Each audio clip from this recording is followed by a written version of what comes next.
পাঠিয়েছেন আমাদের কাছে আমাদেরই একজন লিসেনার। আমি ইমেইলটি পড়ছি ঠিক তার মতো করে, তার ভাষায়। আশা করছি আপনাদের ভালো লাগবে। যাই হোক, যিনি লিখছেন তিনি লিখছেন এভাবে যে, "সঙ্গত কারণবশত আমার ঘটনাটি পড়ে শুনে খুশি হব। হ্যাঁ, রাসেল ভাই কেমন আছেন? আজ আমি যে ঘটনাটি বলতে যাচ্ছি আসলে তা ভৌতিক কিনা বলতে পারব না। তবে এই ঘটনাটি এখনো আমাকে ভাবায়। এখনো আমাকে ভীত সন্ত্রস্ত করে তোলে। হতে পারে এটা হ্যালুসিনেশন কিংবা হতে পারে এটা আমার সাবকনশিয়াস মাইন্ডের নিছক কোনো ভাবনা। আমার হোম ডিস্ট্রিক্ট জয়পুরহাটে। ঘটনার সামগ্রিক প্রেক্ষাপট চট্টগ্রাম। আমি চট্টগ্রামের সীতাকুণ্ড থানার মাদাম বিবির হাটে থাকি। এখানে অবস্থিত একটি শিল্প কারখানায় আমি ছোটখাটো চাকরি করি। অনেক আগে থেকেই আমার বেশি রাত করে ঘুমানোর একটা বদঅভ্যাস ছিল। বেশিরভাগ রাতেই ১:৩০-২টার দিকে আমি ঘুমোতে যাই। প্রায় রাতেই আমি বিভিন্ন ধরনের স্বপ্ন দেখতাম। আমি সেসব নিয়ে একদম মাথা ঘামাতাম না। দিনগুলো আমার ভালোই চলছিল, ভালোই। কিন্তু হঠাৎ করেই প্রায় রাতে আমি একটা অদ্ভুত স্বপ্ন দেখা শুরু করি। স্বপ্নের মানুষ যা দেখে তা সচরাচর অনেকটা অস্পষ্ট হয়। কিন্তু আমার স্বপ্নের প্রকৃতি ছিল জীবন্ত। আমি স্বপ্নটা যখন দেখতাম তখন মনে হতো আমার মস্তিষ্ক ঘুমন্ত নয়, সম্পূর্ণরূপে জাগ্রত। কিন্তু কোনো অদ্ভুত কারণবশত শুধু আমার দেহটি ঘুমন্ত হয়ে পড়ে রয়েছে। স্বপ্নের বর্ণনাটি হলো এরকম, প্রতিটা স্বপ্নেই আমি একটা লাশ দেখতে পাই। সেখানে লাশটাকে দাফন করানোর ব্যবস্থা করা হচ্ছে। তবে তার গায়ে যে কাফন জড়ানো আছে তার রং সাদা নয়, কাফনের রং নীল রঙের। সেখানে কোনো মহিলা ছিল না। লাশটাকে ঘিরে কিছু বৃদ্ধ, কিছু মধ্যবয়সী পুরুষ বসে আছে।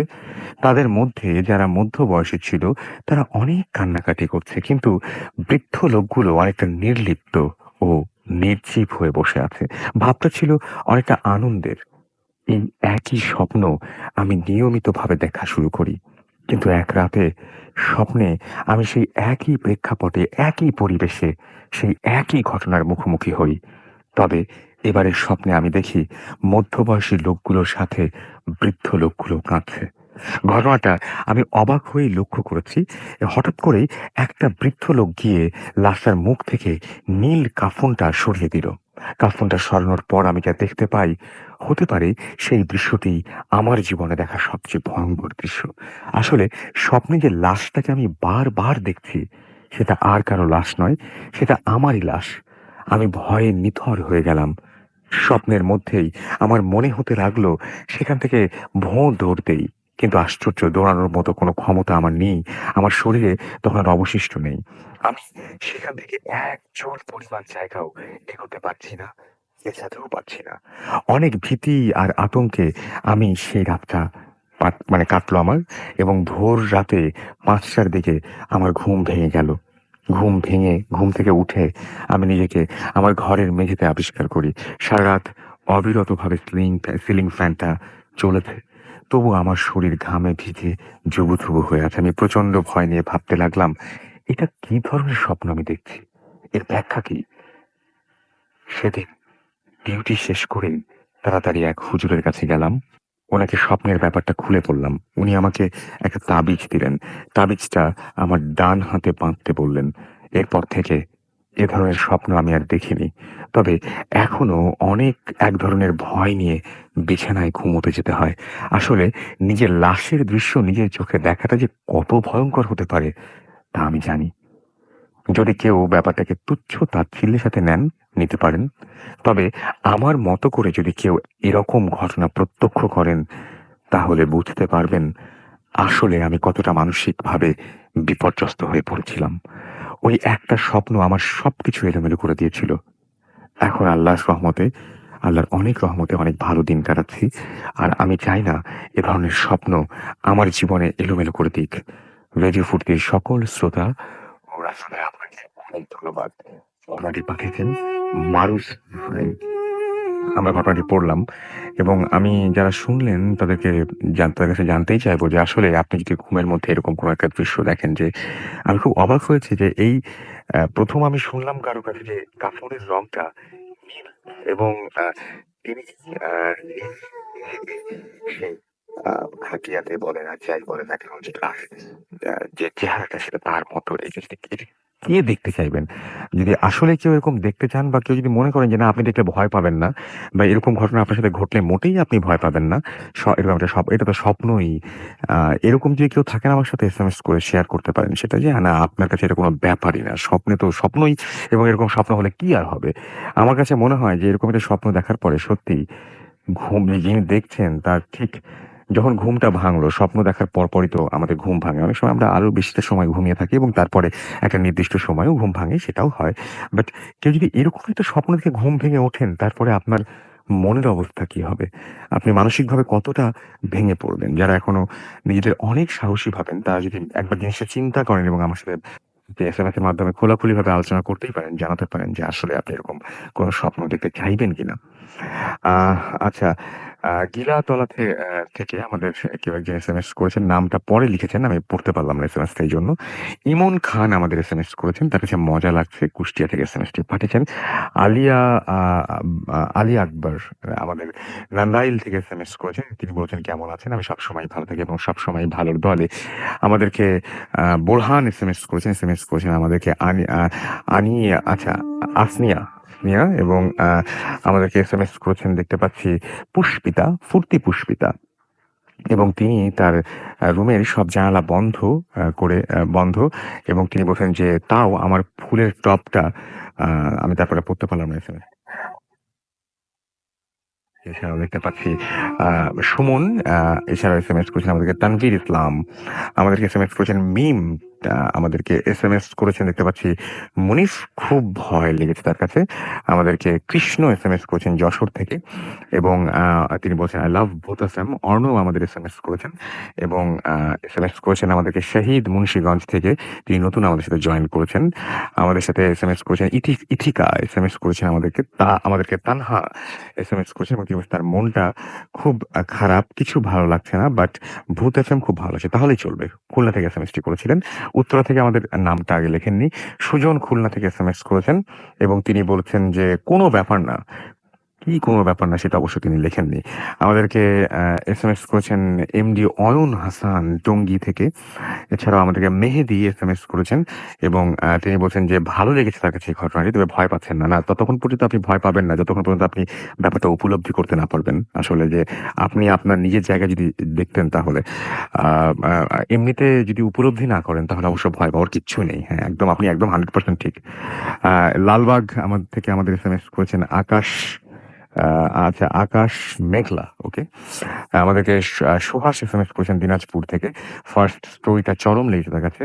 মহারাজ আমাদের এসএমএস করেছেন আমাদেরকে এমডি পিয়াল। আ এছাড়াও আমাদের এসএমএস করেছেন আশিক মিরপুর থেকে। রানা আমাদের এসএমএস করেছেন কামরান নাড়াইল থেকে। ফার্স্ট স্টোরিটা খুব সুন্দর লেগেছে তার কাছে। রাজীব আহমেদ আমাদের এসএমএস করেছেন নেত্রকোনা থেকে। এছাড়াও আনোয়ার এবং তার ওয়াইফ আফরিন ২ জন আমাদের সাথে আছেন। এসএমএস করে জানিয়েছেন। তনয়া আমাদের এসএমএস করেছেন নরসিংদী থেকে। এছাড়া আমাদেরকে প্রিন্স আরমানিটোলা থেকে এসএমএস করেছেন এবং তিনি বলছেন যে তিনি এরকম স্বপ্ন দেখতে চান। Wish you all the best. আমাদেরকে তাসফিয়া এসএমএস করেছেন মিম।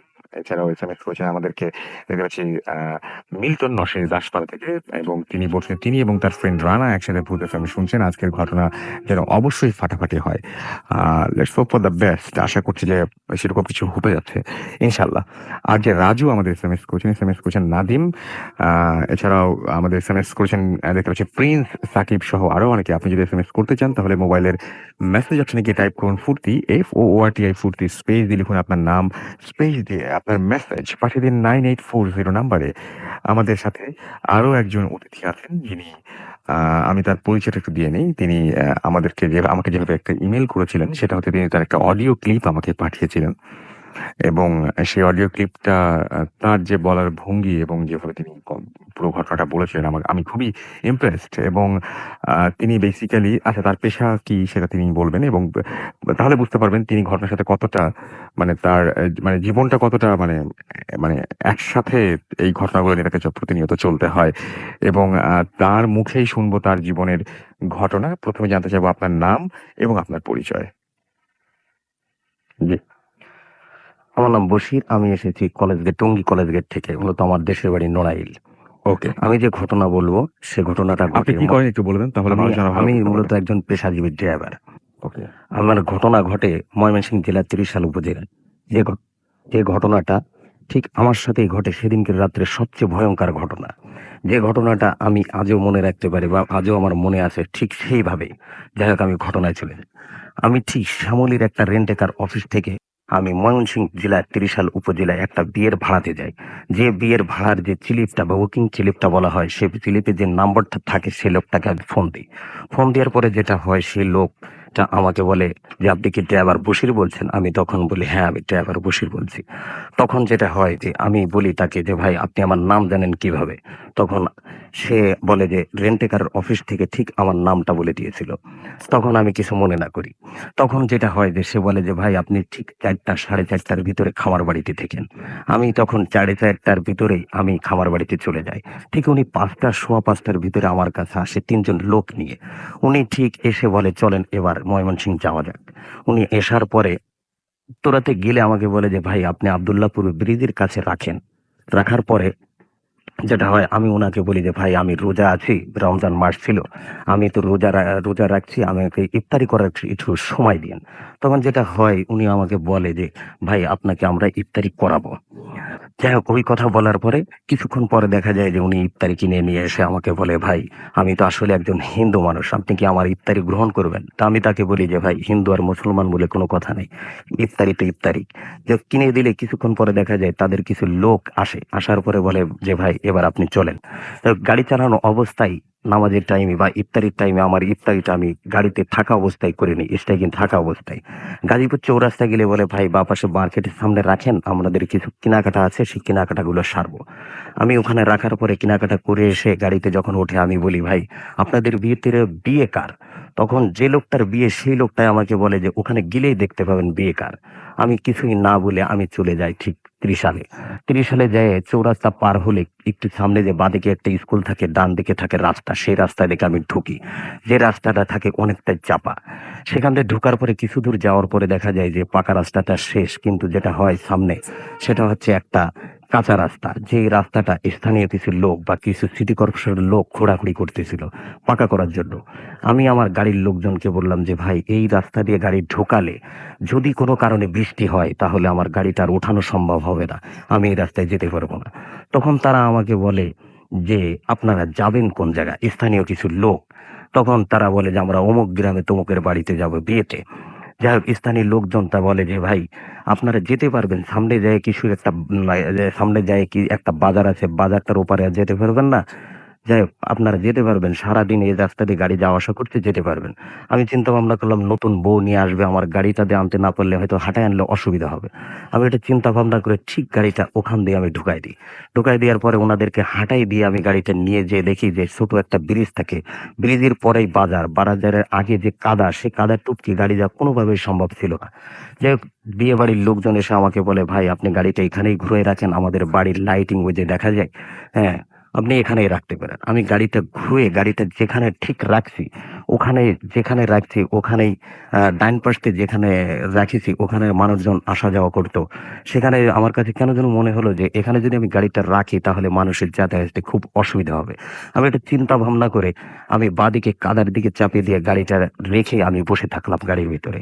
কিছুক্ষণ পরে দেখলাম যে বাজারের কিছু দোকানে সিটি টিভি বা মুভি চলতেছে। আমি মনে করি যে যাই বাজারে যেয়ে আমি দোকানে সিটি টিভি দেখি বা মুভি দেখলে আমার কিছুটা সময় পার হবে। তখন ঠিক রাত ১২টা এরকম বাজে। আমি এটা চিন্তা ভাবনা করে দোকানে যেয়ে বসা উপলক্ষে কিছু তো বলাই লাগবে। আমি যেয়ে তাদের কাছে বলি, "ভাই আপনাদের দোকানে কি গোল্ড সিগারেট আছে?" তারা বলে, "ভাই এই বাজারে গোল্ড সিগারেট তো পাবেন না, পাবেন স্টার শেক এবং নেভি সিগারেট।" আমি যে এই কথাটা শোনার পরে তাদের দোকানের থেকে ৩ টা সিগারেট নিয়ে নিই, সেটা হচ্ছে নেভি সিগারেট। ওখানে চা-টা খেয়ে একটা সিগারেট খেয়ে বেশ বসে থাকি।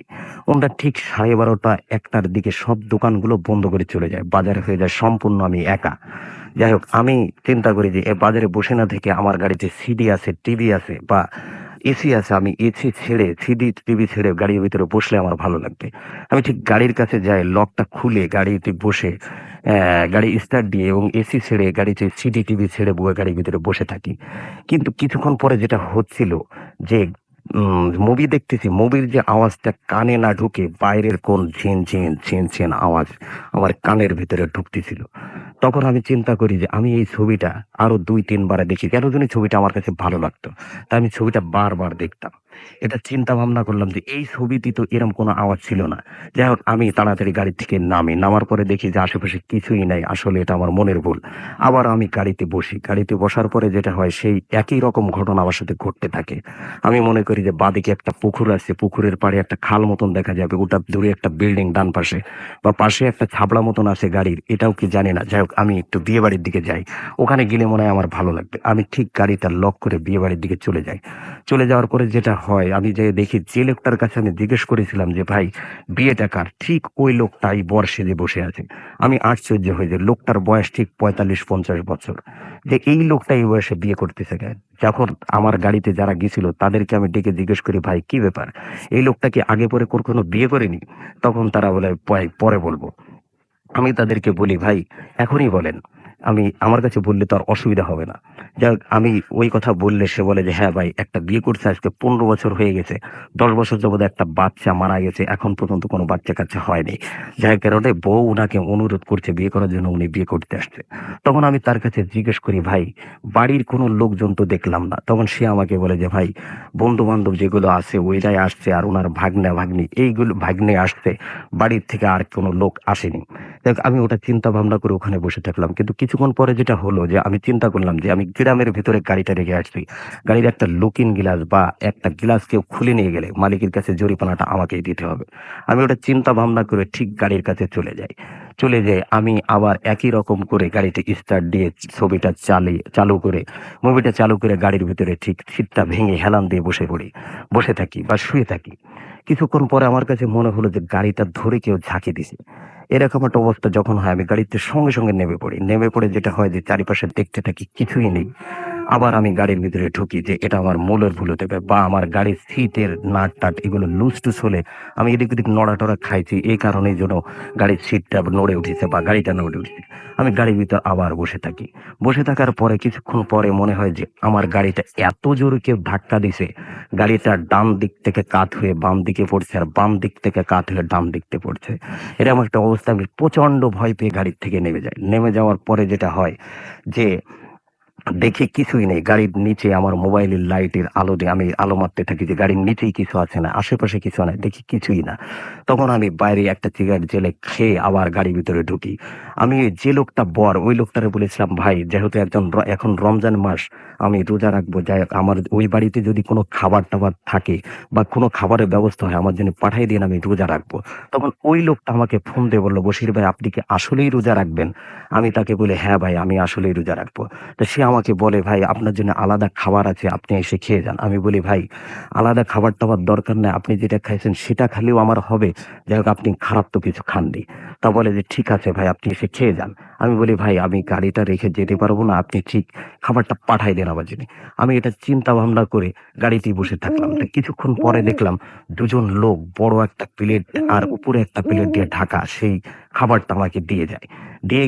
দিয়ে ওনারা দুজন চলে যায়। চলে যাওয়ার পরে যেটা হয় যে আমি গাড়িতে নিয়ে গাড়ির ভিতরে লাইটটা জ্বালায় হাতটা ধুয়ে রোজা রাখার জন্য আমি খাবারটা হাত দিই। কিন্তু যখন আমি খাবারটা হাত দিতে যাই তখন ঠিক রাত ১২টা বা ১টা এরকম, সরি তখন রাত ২:৩০ বা ৩টা এরকম একটা সময়, মানে সেহরির শেষ সময়ের অবস্থাটা। যাই হোক আমি তাড়াহুড়ো করে খাবারটা হাত দিই। কিন্তু খাবারটার প্লেটটা উঁচু করে দেখি যে একটা ভাতের উপরে ৫টা সবজি দেয়া ছিল। সেটা ছিল বেগুন ভাজি, পটল ভাজি এবং মিষ্টি, দই এবং মুরগির মাংস। খাবারটার উপরে একটা ভাতের উপরে এতগুলো তরকারি দেখে আমার কাছে কেমন যেন ঘেন্না, ঘেন্না লাগতেছিল। যাই হোক আমি দেখলাম যে এদের বাড়িতে কি আর কোনো পাটি-উটি নেই যে খাবারটা আমাকে দিছে এভাবে, যে খাবারটা দেখে আমার খুব ঘেন্না লাগতেছে। যাই হোক আমি মনে করলাম যে আমাকে রোজা রাখতে হবে বা আমার রোজা রাখার দরকার। যাই হোক খাবারটা যেকোনোভাবে আমার খেয়ে রোজাটা রাখতে হবে। আমি চিন্তা করে বিসমিল্লাহ বলে আমি খাবারটা হাত দিই। হাত দেওয়ার পরে যেটা হয় খাবারটা খাওয়া শুরু করলে আমার কাছে মনে হয় যে খাবারটার উপরে খুব ঘেন্না লাগতেছে বা খুব অসুস্থ লাগতেছে। খাবারটা আমার খেতে ইচ্ছে করছে না। আমি কেন যেন ডান দিকে তাকায় দেখি গাড়ির ঠিক ডান পাশে ভয়ংকর চোখ করে আমার দিকে তাকিয়ে একজন লোক দাঁড়িয়ে আছে। এটা আমি চিন্তা ভাবনা করলাম। কিন্তু কি আসলে সত্যি একজন লোক দাঁড়ায় আছে? আমি গ্লাসটা খুলে তার কাছে জিজ্ঞেস করলাম, ভাই আপনি কি বিয়ে বাড়ির কেউ? তখন সে বলল, হ্যাঁ আমি বিয়ে বাড়ির কেউ। আমি তখন চিন্তা করলাম যে লোকটা খাবার খাইছে কি না, দেখি জিজ্ঞেস করি, ভাই আপনি কি খাবার টাবার খাইছেন? তখন সে বলে যে না ভাই আমি খাবার টাবার খাইনি। তো আমি তাকে বলি, ভাই আসেন আমার কাছে যে খাবার আছে একজন মানুষের খাওয়ার সম্ভব না, আমার সাথে খাবারটা খান। তখন সে বলে যে না ভাই আপনি খান, আমি খাবো না। তখন আমি তাকে 2-3 বার বললে সে খাবারটা খেতে রাজি হয়, এবং আমি তাকে গ্লাসটা খুলে দেবো, মানে গাড়ির দরজাটা খুলে দিই, দিয়ে বলি ভিতরে আসেন ভাই, গাড়িতে এসি ছাড়া আছে, গাড়ির ভিতর ঠান্ডা আছে, খাবারটা এখানে বসেই খান। একটা প্লেটে আধাটা খাবার তাকে আমি উঠোই দিই। উঠোই দেওয়ার পরে যেটা হয়, আমি 2-3 বার গালে দিতে সে পুরা খাবারটা শেষ করে ফেলে। আমি কেমন যেন একটা চিন্তার ভিতরে, বা কি ব্যাপার, এত তাড়াতাড়ি খাবারটা শেষ হয়ে যাওয়ার কথা না। খাবারের ভিতরে যে মুরগির মাংস ছিল তাতে হাড়টা ছিল, সেই হাড়টার কই। যাই হোক, আমি চিন্তা করি যে লোকটার পেটে মনে হয় খুব খিদা ছিল, এই কারণে সে খাবারটা খেয়ে ফেলছে। এটা চিন্তা ভাবনা করে বলি যে ভাই আপনার কাছে তো আরো কিছু খাবার আছে, আপনি খান। তখন সে বলে যে ঠিক আছে দেন। দিলে খাবারটা খেয়ে তাড়াহুড়ো করে সে বেরিয়ে যায় গাড়ি থেকে। আমি খাবারটা সেরে থাল বাটি ওখানে রেখে আমি গাড়ির ভিতরে ঠিক সিট হেলান দিয়ে শুয়ে থাকি। শুয়ে কেন যেন ওই ছবিটা দেখতেছিলাম, আমার কাছে ভালো লাগতেছিল না। তা আমার একটা বদ অভ্যাস বা কুঅভ্যাস আছে, যেটা এরকমই, যে একটা সিকিউরিটি বা একটা আনসার বা একটা পুলিশের কাছে যে বাঁশিটা থাকে, যে বাঁশিটা স্টিলের একটা বাঁশি, গাল দিয়ে ফু দিলে যে বাঁশিটা বাজে, সে বাঁশিটাই আমার ঠোঁট দিয়ে আমি বাজাতে পারি। সেই বাঁশিটা ঠিক এরকমই ছিল, যেটা আমি এখন দিব। আপনারা হয়তো মনে করতে পারেন যে টাকার কোনো বাঁশি কিনা, বা সেরকম একটা বাঁশি তার ঠোঁটের কাছে, সেই বাঁশিটা এখন দিচ্ছি। সে বাঁশিটা ঠিক এরকম, ঠিক এই বাঁশিটা আমি দিই। এই বাঁশিটা দেওয়ার পরে যেটা হয়, যে আমার কাছে মনে হচ্ছিল যে আমার গাড়ির চারপাশ দিয়ে কয়েক হাজার বাঁশি ঠিক আমার গাড়ির পাশ দিয়ে বাজে। আমি খুব ভয় পেয়ে আমি গাড়ির থেকে বেরিয়ে পড়ি।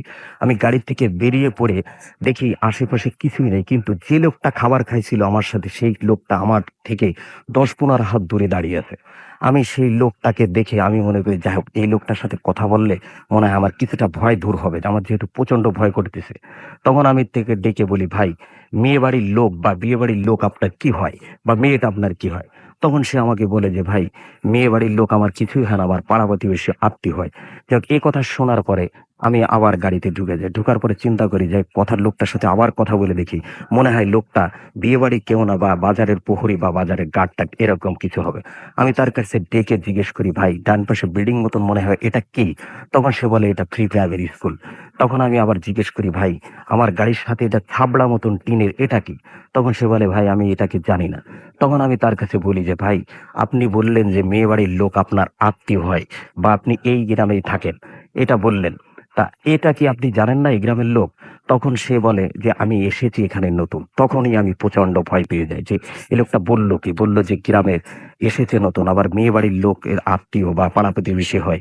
আমি কোনো কথা না বেরিয়ে গাড়ির ভিতরে ঢুকে পড়ি। গাড়ির ভিতরে ঢুকে কিছুক্ষণ পরে আমার কাছে মনে হচ্ছিল গাড়ির ভিতরে ভয়ে আমি বসে থাকতে পারি না। আমি যাই হোক ওই বিয়ে বাড়ির দিকে আমার গাড়িটা লক করে রওনা হই। আমার কিছু দূর আসার পরে মনে হয় যে আমি গাড়ির ভিতরে মোবাইলটা ফেলে আসছি। যাক, আমি গাড়ির ভিতরে ওই মোবাইলটা আনার জন্য আমি ঠিক গাড়ির কাছে যাই। গাড়ির কাছে যে লকটা খুলে পিছনের দরজা টান দিতেই ঠিক দেখি ওই লোকটাই যে সিটে বসে খাবারটা খাইছিল, ওই সিটে বসে আছে, আমার দিকে ভয়ঙ্কর চোখ করে তাকিয়ে আমার দিকে কেমন যেন আমার কাছে মনে হচ্ছে রেগে মেগে আছে আমার পরে। এটা আমার কাছে মনে হচ্ছিল। এটা দেখে খুব প্রচন্ড ভয় পেয়ে আমি ঠিক মুখতে একটা শব্দ বের করে, ওরে মা, এই শব্দটা আমার মুখ থেকে বেরিয়ে যায়। তখন আমি তার কাছে জিজ্ঞেস করি, ভাই আপনি গাড়ির ভিতর আসলেন কখন? সে ঠিক বড় করে আমাকে বলে, তুমি না তখন আসতে বলেছিলে। তখন সে আমাকে এই কথাটা বলে। আমি তখন তাকে বলি যে আমি তো আপনাকে খাবারের সময় আসতে বলেছিলাম, কিন্তু এখন তো আপনাকে আর আমি কখনো বলিনি আসতে। এ কথাটা বলার সাথে সাথে সে রেগে মেগে খুব তাড়াহুড়ো করে গাড়ি থেকে বেরিয়ে পড়ে। আমি আর কোনো কথা না বলে গাড়িটা লক করে ঠিক ওই বাড়ির উদ্দেশ্যে দিক আমি রওনা দিই। সে পিছন থেকে ঠিক এভাবে আমাকে জোরে একটা ডাক দেয় ভয়ঙ্কর রূপে, যে "এই, আমাকে একা ফেলে কোথায় যাস?" আমি ঘুরি পিছনের দিক, তার দিকে তাকিয়ে দেখি তার চেহারাটা পুরা লাল হয়ে আছে, যেটা আমি এখনো অনুভব করতে পারি, যে চেহারাটা সেই রাতে আমি দেখেছিলাম। যাই হোক, সে আমার দিকে যখন লাল চোখ করে তাকিয়ে থাকে, সে আমাকে বলে যে "এই, তুমি যে খাবারটা খাওয়াইছো এটা কি কোনো মানুষের খাবার?" আমি জানি না কেন এই কথাটা সে বলেছিল, সেই খাবারটার ভিতরে কি ছিল, কেন আমি সেই খাবারটা খাইছি। আমার কাছেও সেই খাবারটা ভাল লাগছিল, কিন্তু সেই কথাটা কেন বলছিল এখনো আমি সেটা বুঝতে পারি না, সেটা সেই জানে। যাই হোক, আমি তাকে বলি, "কেন? আপনি তো আমার সাথেই খাবারটা গাড়িতে বসে খাইছেন। আমিও খেলাম।" কয়, "এটা কি কোনো মানুষের খাবার? এটা একটা জানোয়ারের খাবার।" যখনই ওই লোকটা ওই ধরনের কথাটা বলল, তখন আমার পেট মোড়ায় সঙ্গে সেখানেই বমি হতে থাকে। আর আমি এত ক্লান্ত হয়ে পড়ি যে আমার হাঁটা চলার বা কোনো কথা বলার কোনো কায়দায় আমার কাছে থাকে না। যাই হোক, আমি উনার দিকে তাকিয়েই আছি। তখন দেখি উনার চোখ লাল এবং চেহারাটা পুরা লাল হয়ে গেছে। তখন আবার তার ভাষায় যে কথাটা বলে, সে কথাটা বলে যে, "তুই যেখানে গাড়ি রেখেছিস সেখানে তো আমার বসার জায়গা। তুই সেখানে গাড়ি রেখে বসে আছিস কেন?" আমি কোনোই কথাই বলি না। কিন্তু আমি উনার চেহারার দিকে তাকিয়ে থেকে আমি কাঁদতে থাকি। আমার চোখ দিয়ে ঝরঝর করে পানি বেরিয়ে আসে। যে আমার কাছে মনে হচ্ছিল যে আমি এই ত্রিশাল থেকে আমি এই বউ আর বরকে নিয়ে মনে হয় ঢাকাতে আর ফিরে যেতে পারব না। আমার গাড়িসহ আমার লাশটা মনে হয় এই গাড়িতেই আমাকে কেউ নিয়ে যেতে পারবে। এরকম একটা অবস্থায় আমি খুব কান্না করতে থাকি যে কোনো কথা আমার মুখ দিয়ে বা কোনো শব্দ আমার গাল দিয়ে বেরোচ্ছিল না। আমি কেমন যেন একটা প্যারালাইসিস এর মানুষের মতন হয়ে গেছি। এরকম একটা অবস্থা আমার ভিতরে হতে থাকে। যাই হোক, আমি উনার দিকে তাকিয়ে থাকতে উনি দেখতে থাকি যে ঠিক উপরে উঠতে ১, ২, ১ ফুট ১.৫ ফুট উপরে উঠে গেল। আর উনি আস্তে ছোট হতে থাকে। উনি যখন ছোট হতে থাকে, এত সাইজে ছোট হয়ে যায় যে উনি ঠিক ১ ফুট একটা বাচ্চা মানুষ যতটুকু অতটুকুই। কিন্তু চেহারাটা থাকে পুরো একজন বড় মানুষের মতন বা বড় একটা মাথার মতন। কিন্তু চেহারাটা এমন অবস্থায় হয় যে একটা পুরা মানুষ বা পুরা মুখ এখন পুড়িয়ে দিয়েছে, এরকম ঝলসানো একটা যে মুখ সেরকম হয়ে যায়। আর চোখ দুটো লাল টকটকে, যে মনে হচ্ছিল যে চোখ দিয়ে রক্ত ঝরতেছে, সেই রক্ত আমার দিকে ছিটে আসতেছে। এরকম দেখে আমি কেমন করে যেন আমার গলা দিয়ে এত জোরে একটা চিৎকার বেড়ে আমি ঠিক ওই বাড়ির দিকে রওনা দিই। ওই বাড়ির দিকে রওনা দেওয়ার পরে যেটা হয়, ওই বাড়ির যে বিয়ে বাড়ির যে গেটের যে লাইটিং করা থাকে, ওই লাইটিং এর তারের সাথে আমি পেঁচিয়ে ওখানেই পড়ে যাই। পড়ে যাওয়ার পরে যেটা হয় যে ওই বিয়ে বাড়ির লোকজন আমাকে এসে ধরলে আমি সেন্স থাকে কিন্তু আমার কথা বলার কোনো অবস্থাই থাকে না। আমি কিছুই বলতে পারি না। উনারা আমাকে মাথায় পানি-টানি দেওয়ার পরে যে লোকটার বিয়ে হচ্ছিল সেই লোকটা এসে আমার কাছে বলে, "বশির ভাই, আপনার কি সমস্যা? কি হইছে?" তখন আমি বলি যে ওখানে ভীষণ একটা ভয় পেয়ে আমি দৌড় মেরে এসে এখানে পড়ে গেছি। সংক্ষেপে তাকে আমি কথাটা বলি। তখন সে আমাকে বলে যে, "ভাই, আপনাকে তো আসলে বলা হয়নি। বিয়েবাড়ির লোকজন বলল যে ড্রাইভারটা যেখানে আছে সেখানে পাশে একটা পুকুর। পুকুরের পাড়ে আছে শ্মশান, যেখানে মানুষ-টানুষ মারা গেলে সেখানে নিয়ে পোড়ায়।" এই কথা আমাকে বলেছিল। যাই হোক, আমাকে বলল যে, "ভাই, ঠিক আছে, আপনি এখানেই বসে থাকেন। যেহেতু কালকে হরতাল, আমরা একটু তাড়াহুড়ো করে বেরোবো। আপনার আর গাড়ির কাছে যাওয়ার দরকার নাই।" উনারা ঠিক তাড়াহুড়ো করে বেরোয় আসলো। বেরিয়ে এসে আমি গাড়ির কাছে যেয়ে দেখি কি আমার গাড়িটা যেভাবেই ছিল সেভাবেই আছে। কিছুই নেই। যাই হোক, আমি গাড়িটা স্টার্ট করে ঢাকার উদ্দেশ্যে রওনা হই। কিছুক্ষণ পরই আমার শরীরে জ্বর আসে এবং বমি হতে থাকে। যাই হোক, আমি খামার বাড়িতে এসে নামাই দিয়ে আমার বাসা থেকে মোহাম্মদপুর ৪ তলার পাশে একটা বাসায় আমি সে বাসাতে চলে যাই। বাসাতে যাওয়ার পরে যেটা হয় যে বাসায় যারা থাকে, যারা আমার বন্ধুরা থাকে, তারা কেউ জিজ্ঞেস করে, "কি ব্যাপার? তুই গেলি ভালো মানুষ, আসলে অসুস্থ হয়ে তো ব্যাপারটা কি?" আমি তাদের কাছে কিছুই বলি না। জ্বরে বমিতে কয়েকদিন ভুগে ডাক্তার দেখানোর পরে আমি কিছুদিন পরে সুস্থ হই। এই ছিল আমার ঘটনা, রাসেল ভাই। আপনাকে অনেক ধন্যবাদ আপনার ঘটনার জন্য। আমরা অসংখ্য এসএমএস পেয়েছি এর মাঝখানে। অনেক লম্বা একটা ঘটনা শুনলাম আমরা এবং আমাদেরকে দোয়েল হাসান এসএমএস করেছেন এবং তিনি চাঁপাইনবাবগঞ্জ থেকে আমাদের এসএমএসটি করেছেন।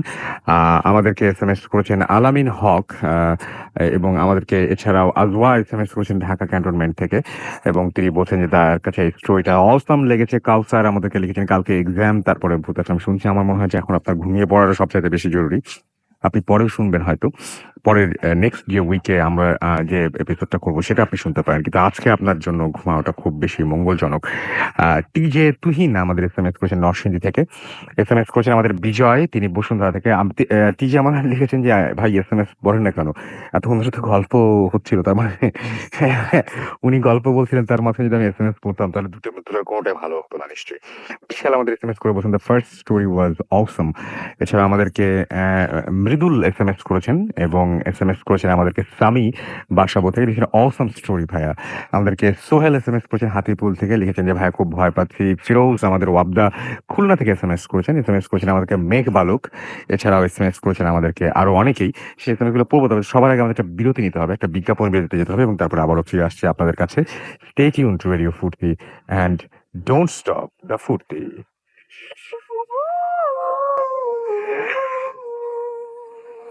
শুনছেন সবসময় রেডিও ফুর্তি, চলছে ভূত এফএম হন্টেড বাই এয়ারটেল। ঘড়িতে সময় রাত 12টা বেজে 38 মিনিট। আমি রাসেল আতির সাথে, আমাদের সাথে রয়েছেন আজকের অতিথিরা। এসএমএস পড়ছিলাম। আমি দেখতে পাচ্ছি আমাদেরকে সামি এবং স্বাগতা তারা এসএমএস করেছেন। এসএমএস করেছেন আমাদের আরাফাত, এবং তিনি অনেক ভয় পাচ্ছেন জানিয়েছেন। সুজন হুসাইন আমাদের এসএমএস করেছেন। Second story was very nice, তিনি লিখেছেন। এবং আমাদেরকে এছাড়াও এসএমএস করেছেন তুহিন। আমাদেরকে মুক্তাগাছা থেকে হৃদয় এসএমএস করেছেন। এসএমএস করেছেন আমাদেরকে আরেকজন হৃদয়, এবং তিনি ভূত এফএমের নতুন ফ্রেন্ড জামালপুর থেকে তিনি এসএমএস করেছেন। ওয়েলকাম টু ভূত এফএম, এবং আশা করছি আমাদের থেকে রেগুলার আপনাকে পেয়ে যাবো। রিমন আমাদের এসএমএস করেছেন। এসএমএস করেছেন আমাদেরকে সাদিক, খুব ভালো লাগছে, খুলনা ক্যান্টনমেন্ট থেকে তিনি জানিয়েছেন।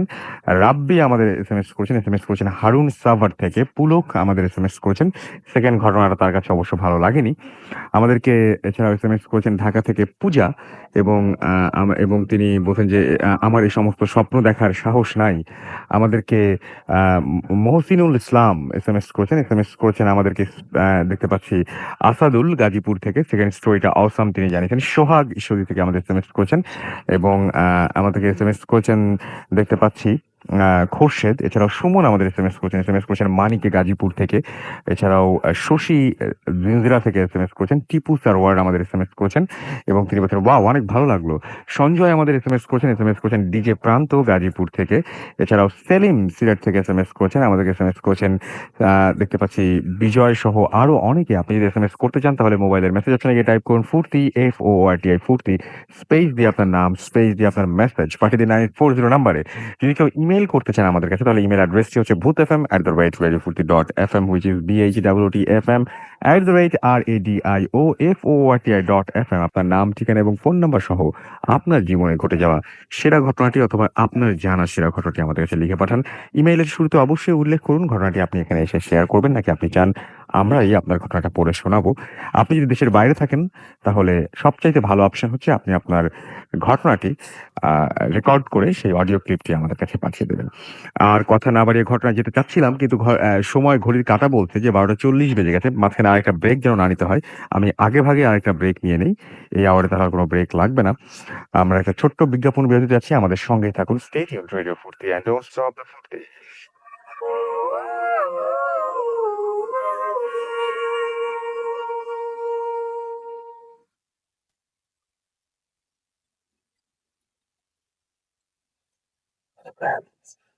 Ordered by Airtel.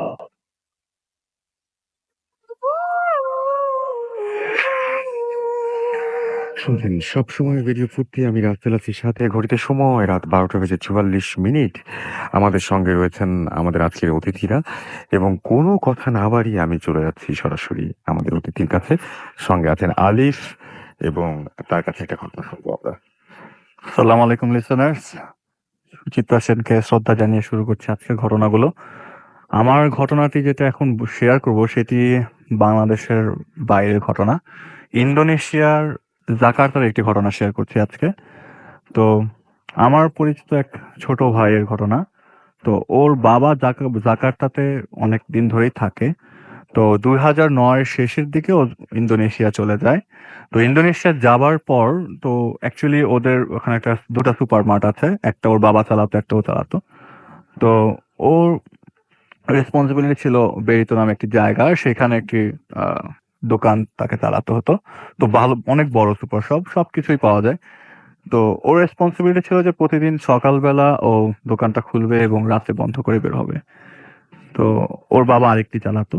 তো ঠিক 9টার দিকে ওকে দোকান খুলতে হতো, প্রতিদিনই দোকান খুলতো সে। তো যখন অ্যাডজাস্ট হয়ে গেল, ওর পুরোপুরি রেসপন্সিবিলিটি দিয়ে দেওয়া হলো। তো 9টার দিকে, মানে ঘটনা অনেকদিন ধরেই ঘটতো এরকম, কিন্তু ওর খেয়াল পড়ে হচ্ছে আপনার 2011 সালের লাস্টের দিকে। তো হঠাৎ করে দেখলো যে একজন লোক ওর দোকানে আসলো, এবং লোকটির ধরন এবং গঠন ঠিক এরকম যে মানে টুপি পরা, উনি মানে নামাজি একজন মানুষ, হাতে তাসবি। সে পুরো দোকানটা ঘুরছে, ঘুরে লাস্ট মোমেন্টে ওকে ফু দিয়ে দোকান থেকে বেরিয়ে যাচ্ছে। তো এরকম ১ম দিন ওর কাছে তেমন একটি মানে অ্যাবনরমাল কিছু লাগেনি। পরের দিন যখন ঠিক একই ঘটনাটি ঘটলো, তো তখন ওর কাছে জিনিসটা একটু ডিফারেন্ট ভাবে মানে ও ডিফারেন্ট ভাবে নিল। কিন্তু ও কখনো জানার চেষ্টাও করেনি এবং জানতেও চায়নি যে ওকে কেন ওর দোকানে এরকম কেন ঘুরছে এবং লাস্ট মোমেন্টে কেন ওকে ফু দিয়ে চলে যাচ্ছে। তো এরকম প্রায় ১৫ থেকে ২০ দিন হয়। তো প্রতিদিনই একই ঘটনা ঘটতে থাকে। তো ওই দিনের পরে প্রায় ১ মাস পর ওর বাসায় একটি সমস্যা হয়। বাংলাদেশ থেকেই সমস্যাটা যায় ইন্দোনেশিয়া ইনভলভ হয়ে যায় বাবার সাথে এক রকমের ঝগড়াঝাটি করে সে বাসা থেকে বেরিয়ে পড়ে ঘটনার দিন। তো বেরিয়ে পড়ে দোকান ৯টার দিকে খুলে এবং যথারীতিভাবে উনি যেরকমভাবে আসছিলেন দোকানে এসে ঘুরে ঠিক ওকে ফু দিয়ে চলে যাচ্ছে। ঠিক একইভাবে ওই দিনও ওকে ফু দিয়ে চলে যাচ্ছে। এমন সময় ও খুব চটে যায় এবং চটে গিয়ে মানে যেটা বলি আমরা রাগ কন্ট্রোল না করতে পেরে ওনার সাথে খুব রাফ বিহেভ করে ওনাকে তাড়িয়ে দেয় দোকান থেকে। এবং উনি যখন বেরিয়ে যায় দোকান থেকে লোকটি ওর দিকে অপলক দৃষ্টিতে পিছনে মাথা ঘুরিয়ে তাকিয়েছিল। হয়তো উনি বুঝতে পারছিলেন না কেন ও এরকম করলো। লোকটি চলে যায় ওখান থেকে। ওইদিন সন্ধ্যা গড়িয়ে রাত আসে এবং দোকান বন্ধ হবার পর ওর কাছে মনে হচ্ছিল ও কাজটি ভালো করেনি এবং যে কাজটা করেছে সে তো রুড হওয়াটা উচিত হয়নি। লোকটা তো ওর কোনো ক্ষতি করেনি। তো ও বাসায় যায় এবং ওই দিন থেকে প্রায় ৩ দিন পর ওর দোকানে মানে ওই ২ দিন কিন্তু ওই লোকটি আর আসেনি এবং ৩ দিনের মাথায় ওকে অবাক করার মতো দোকান খোলার সাথে সাথে ও যখন অন্য কিছুতে বিজি হয়ে যাচ্ছে ও তখন হঠাৎ করে পিছনে চোখ পড়লো এবং পিছনে তাকিয়ে দেখে একজন মহিলা ওকে দূর থেকে দাঁড়িয়ে ডাকছে। মহিলার হাইটটা নর্মাল মানুষের মতো না, একটু লম্বা। ওর দোকান বলে যে আমার দোকানের তুলনায় মহিলাটা মনে হচ্ছে যে নর্মাল মানুষরা যেরকম চলাফেরা করে বা আমার দোকান থেকে জিনিসগুলো নিচ্ছে তাদের মতো না, তাদের থেকে সাধারণ থেকে অনেক লম্বা। এবং লোক মহিলাটির কাছে ও যা ডাকছে যেহেতু ও যায়, প্রথমে মনে করে কাস্টমার, কিন্তু যখন ও কাছে যাচ্ছে তখন মহিলাটি মাথা নিচু করে ওর সামনে থেকে প্রস্থান করছে। ও জিনিসটা প্রথমে আহ বুঝে উঠতে পারেনি কেন এরকম করলো। কিন্তু আপনার সাথে যদি পরের দিন ঠিক একই ঘটনাটি ঘটে তখন আপনি চিন্তা করবেন না, জিনিসটা আসলে নর্মাল না। পরের দিনও ঠিক একইভাবে মহিলাটি এরকম ভাবে ওকে ডাকলো এবং ও যখন সামনে গেল তখন মহিলাটি প্রস্থান করলো। তৃতীয় দিন ঠিক একই ঘটনা ঘটলো এবং ও যখন বলল যে আপনি আমাকে এরকম করে কেন ডাকছেন, অনেকক্ষণ জিজ্ঞেস করবার পর মহিলাটি ওর দিকে তাকালো, একটু হাসি দিল এবং চলে গেল। ওর কাছে আর কোনো কিছুই নর্মাল লাগছে না। ওর কাছে যেটা মনে হচ্ছে যে না, এগুলি নর্মাল মানুষের সাথে ঘটছে না। আমি কি আসলে মানে কোনো কিছু দেখছি বা কিছু, নাকি এটা আমার ভুল ধারণা বা ভ্রান্ত ধারণা। বেলাক ওর দোকান বন্ধ করে ঠিক ওদিনই রাতের বেলা যখন বাসায় যাওয়ার পথে দোকান বন্ধ করে কিছু দূর এগোতেই ওর সামনে একজন লোক আসে। লোক ও যেভাবে আমাকে বলল যে ভাই আমি বলতে পারবো না লোকটার হাইট কতটুক, কিন্তু আমি দেখছি উনি অনেক লম্বা এবং ওনার হাত পা আমি দেখছি কিন্তু পাটা মাটিতে লাগানো দেখছি না এবং ওই হাতে তাসবিহ পড়ছে। প্রথমে একজন ছিল, ৫-১০ মিনিট পর আমার কাছে মনে হচ্ছে ৫-১০ মিনিট পর আরো ২ জন আসলো। এরকম কিছুক্ষণের মধ্যে আমার চারপাশে প্রায় ৩০-৩৫ জনের মতো লোক আমাকে ঘিরে রেখেছে। এখন আপনাকে যদি রাত ১০টার দিকে এরকম আপনি একজন একটা আপনি একটা স্ট্রাকচার দেখছেন যার মাটিতে পা লাগানো নেই এবং ৩০ জনের মতো তারা আপনার সামনে আছে, আপনি অবশ্যই ভয় পাবেন। আর ও তো বাকরুদ্ধ হয়ে যায়, হাত পা নাড়ানোর মতো কোনো অবস্থাই ওর ছিল না। হঠাৎ করে ও চিৎকার দিয়ে ওঠে, "হেই!" কারণ পেছন দিয়ে ওর বাবা ওকে ধরে। ও তাকিয়ে দেখে ওর বাবা এবং বলে, "এই তুই এখানে কি করছিস? তুই কি ঘড়ি দেখেছিস? রাত ১টা বাজে।" ও দোকান বন্ধ করে রাত ১০টায়। মানে এই ৩ ঘন্টা ওর কোনো খবর ছিল না। ও তখন ওর বাবাকে বাসায় যেতে যেতে বলে, "বাবা, তুমি কি আমার সাথে কাউকে দেখেছো?" তখন ওর বাবা বলে, "না, আমি তোকে কাউকে দেখিনি, বাট তুই মাথা উঁচু করে দাঁড়িয়েছিলি।" ও মোবাইল ফোন ওর পকেট থেকে বের করে দেখে রাত ১০টা হতেই এখন পর্যন্ত ওর বাবা ওকে প্রায় ৪০ বার ফোন দিয়েছে, অথচ ওর মোবাইল ফোনটা সাইলেন্ট না। জিনিসটা অবাক করার মতন। বাসায় আসে এবং এই ৩ দিনের মাথায় ওর বাবাকে একটি জরুরি কাজে বাংলাদেশে চলে আসতে হয়। তাহলে ওকে ২ টা দোকান চালাতে হচ্ছে। সকালে ও একটা দোকান দেখে এবং বিকালে আরেকটা দোকান দেখে। এরকম করে প্রায় ২ দিন যায়। তৃতীয় দিনের দিন ও যখন বাসায় ঘুমোতে যায়, ও একাই থাকে বাসায়। ১ম এ এরকম কথাবার্তা কাটাকাটি হয় যে আমি একা থাকতে পারবো না। কিন্তু ওর বাবা বলে যে, "তুই আগে থেকেছিস, এখন কেন থাকবি না?" তো এরকম এক্সকিউজ এ একটা প্রাপ্তবয়স্ক ছেলে কখনো এরকম ভাবে বলতে পারে না যে আমি থাকবো না। যাই হোক, লাস্ট মোমেন্টে ও থাকার জন্য রাজি হয় বাসায় এবং ওর বাবা যখন বাংলাদেশে চলে আসে, ওই চলে আসার প্রায় ৩ দিন পর ও যখন রাতে ঘুমোয়, হঠাৎ করে রাতে ঘুম ভাঙে। তো শুয়েছিল নরমালি, ডান কাত হয়ে না বাম কাত হয়ে না, মাঝামাঝি শুয়েছিল। তো হঠাৎ করে গভীর রাতে ওর ঘুম ভাঙে এবং চোখ খুলতেই ওর সিলিং এর দিকে চোখ যায়। চোখ যেতেই দেখে ওর মতো একটা মানুষ সিলিং এ ঘুমিয়ে আছে। ও যেভাবে ঘুমিয়ে আছে ঠিক ওর মতোই মানুষ একটা সিলিং এ। এইটা দেখে ও দৌড়ে বাসা থেকে নিচে নেমে যায় এবং যায় ঠিক ফজরের আজানের পর। আমরা জানি ইন্দোনেশিয়া মুসলিম কান্ট্রি, তো ওখানে আজান হয়। তো বাসায় ঢোকে। বাসায় ঢোকার পর দেখে যে কিছুই নাই, কিন্তু সবচেয়ে অবাক করার মতো ঘটনা হচ্ছে ওর যে রুমের ভিতরে দেয়ালে ছবি ছিল সেসব ছবির ব্যাকগ্রাউন্ড আছে কিন্তু ছবিতে কোনো মানুষ নেই। খুব অবাক হয়ে যায় ও।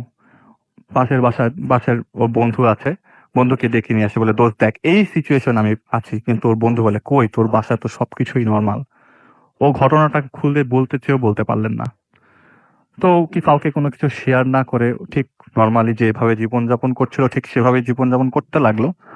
লাইক ওই দিনের দিনটা ও যেভাবে পারছে সেভাবে কাটানোর চেষ্টা করছে, কিন্তু পরের দিন ঠিক একইভাবে ওকে সিলিং এ এরকম মানুষ দেখতে হলো, যেটা অবিকল ওর মতোই। ও দৌড়ে বাসার নিচে চলে যায় এবং একটা জিনিস ও ক্যাচ করতে পারে যে যখন ও ফজরের সময় ঢুকছে ঠিক তখনই জিনিসটা চলে যাচ্ছে, ক্যাচ করে ফেলে।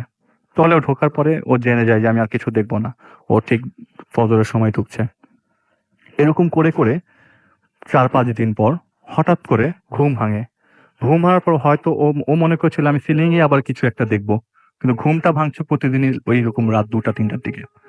ও কিচেন থেকে একটি সাউন্ড পেতে থাকে এবং সাউন্ডটা মনে হচ্ছে যে কেউ রান্না করছে। ও কিচেনে যায়। এখন আমার বাবা বা আপনাদের বাবা যদি কেউ সামনে দাঁড়িয়ে থাকে, আপনারা সবাই দেখলে দূর থেকে দেখেই বুঝতে পারবেন যে এটা আপনাদের পরিচিত কেউ।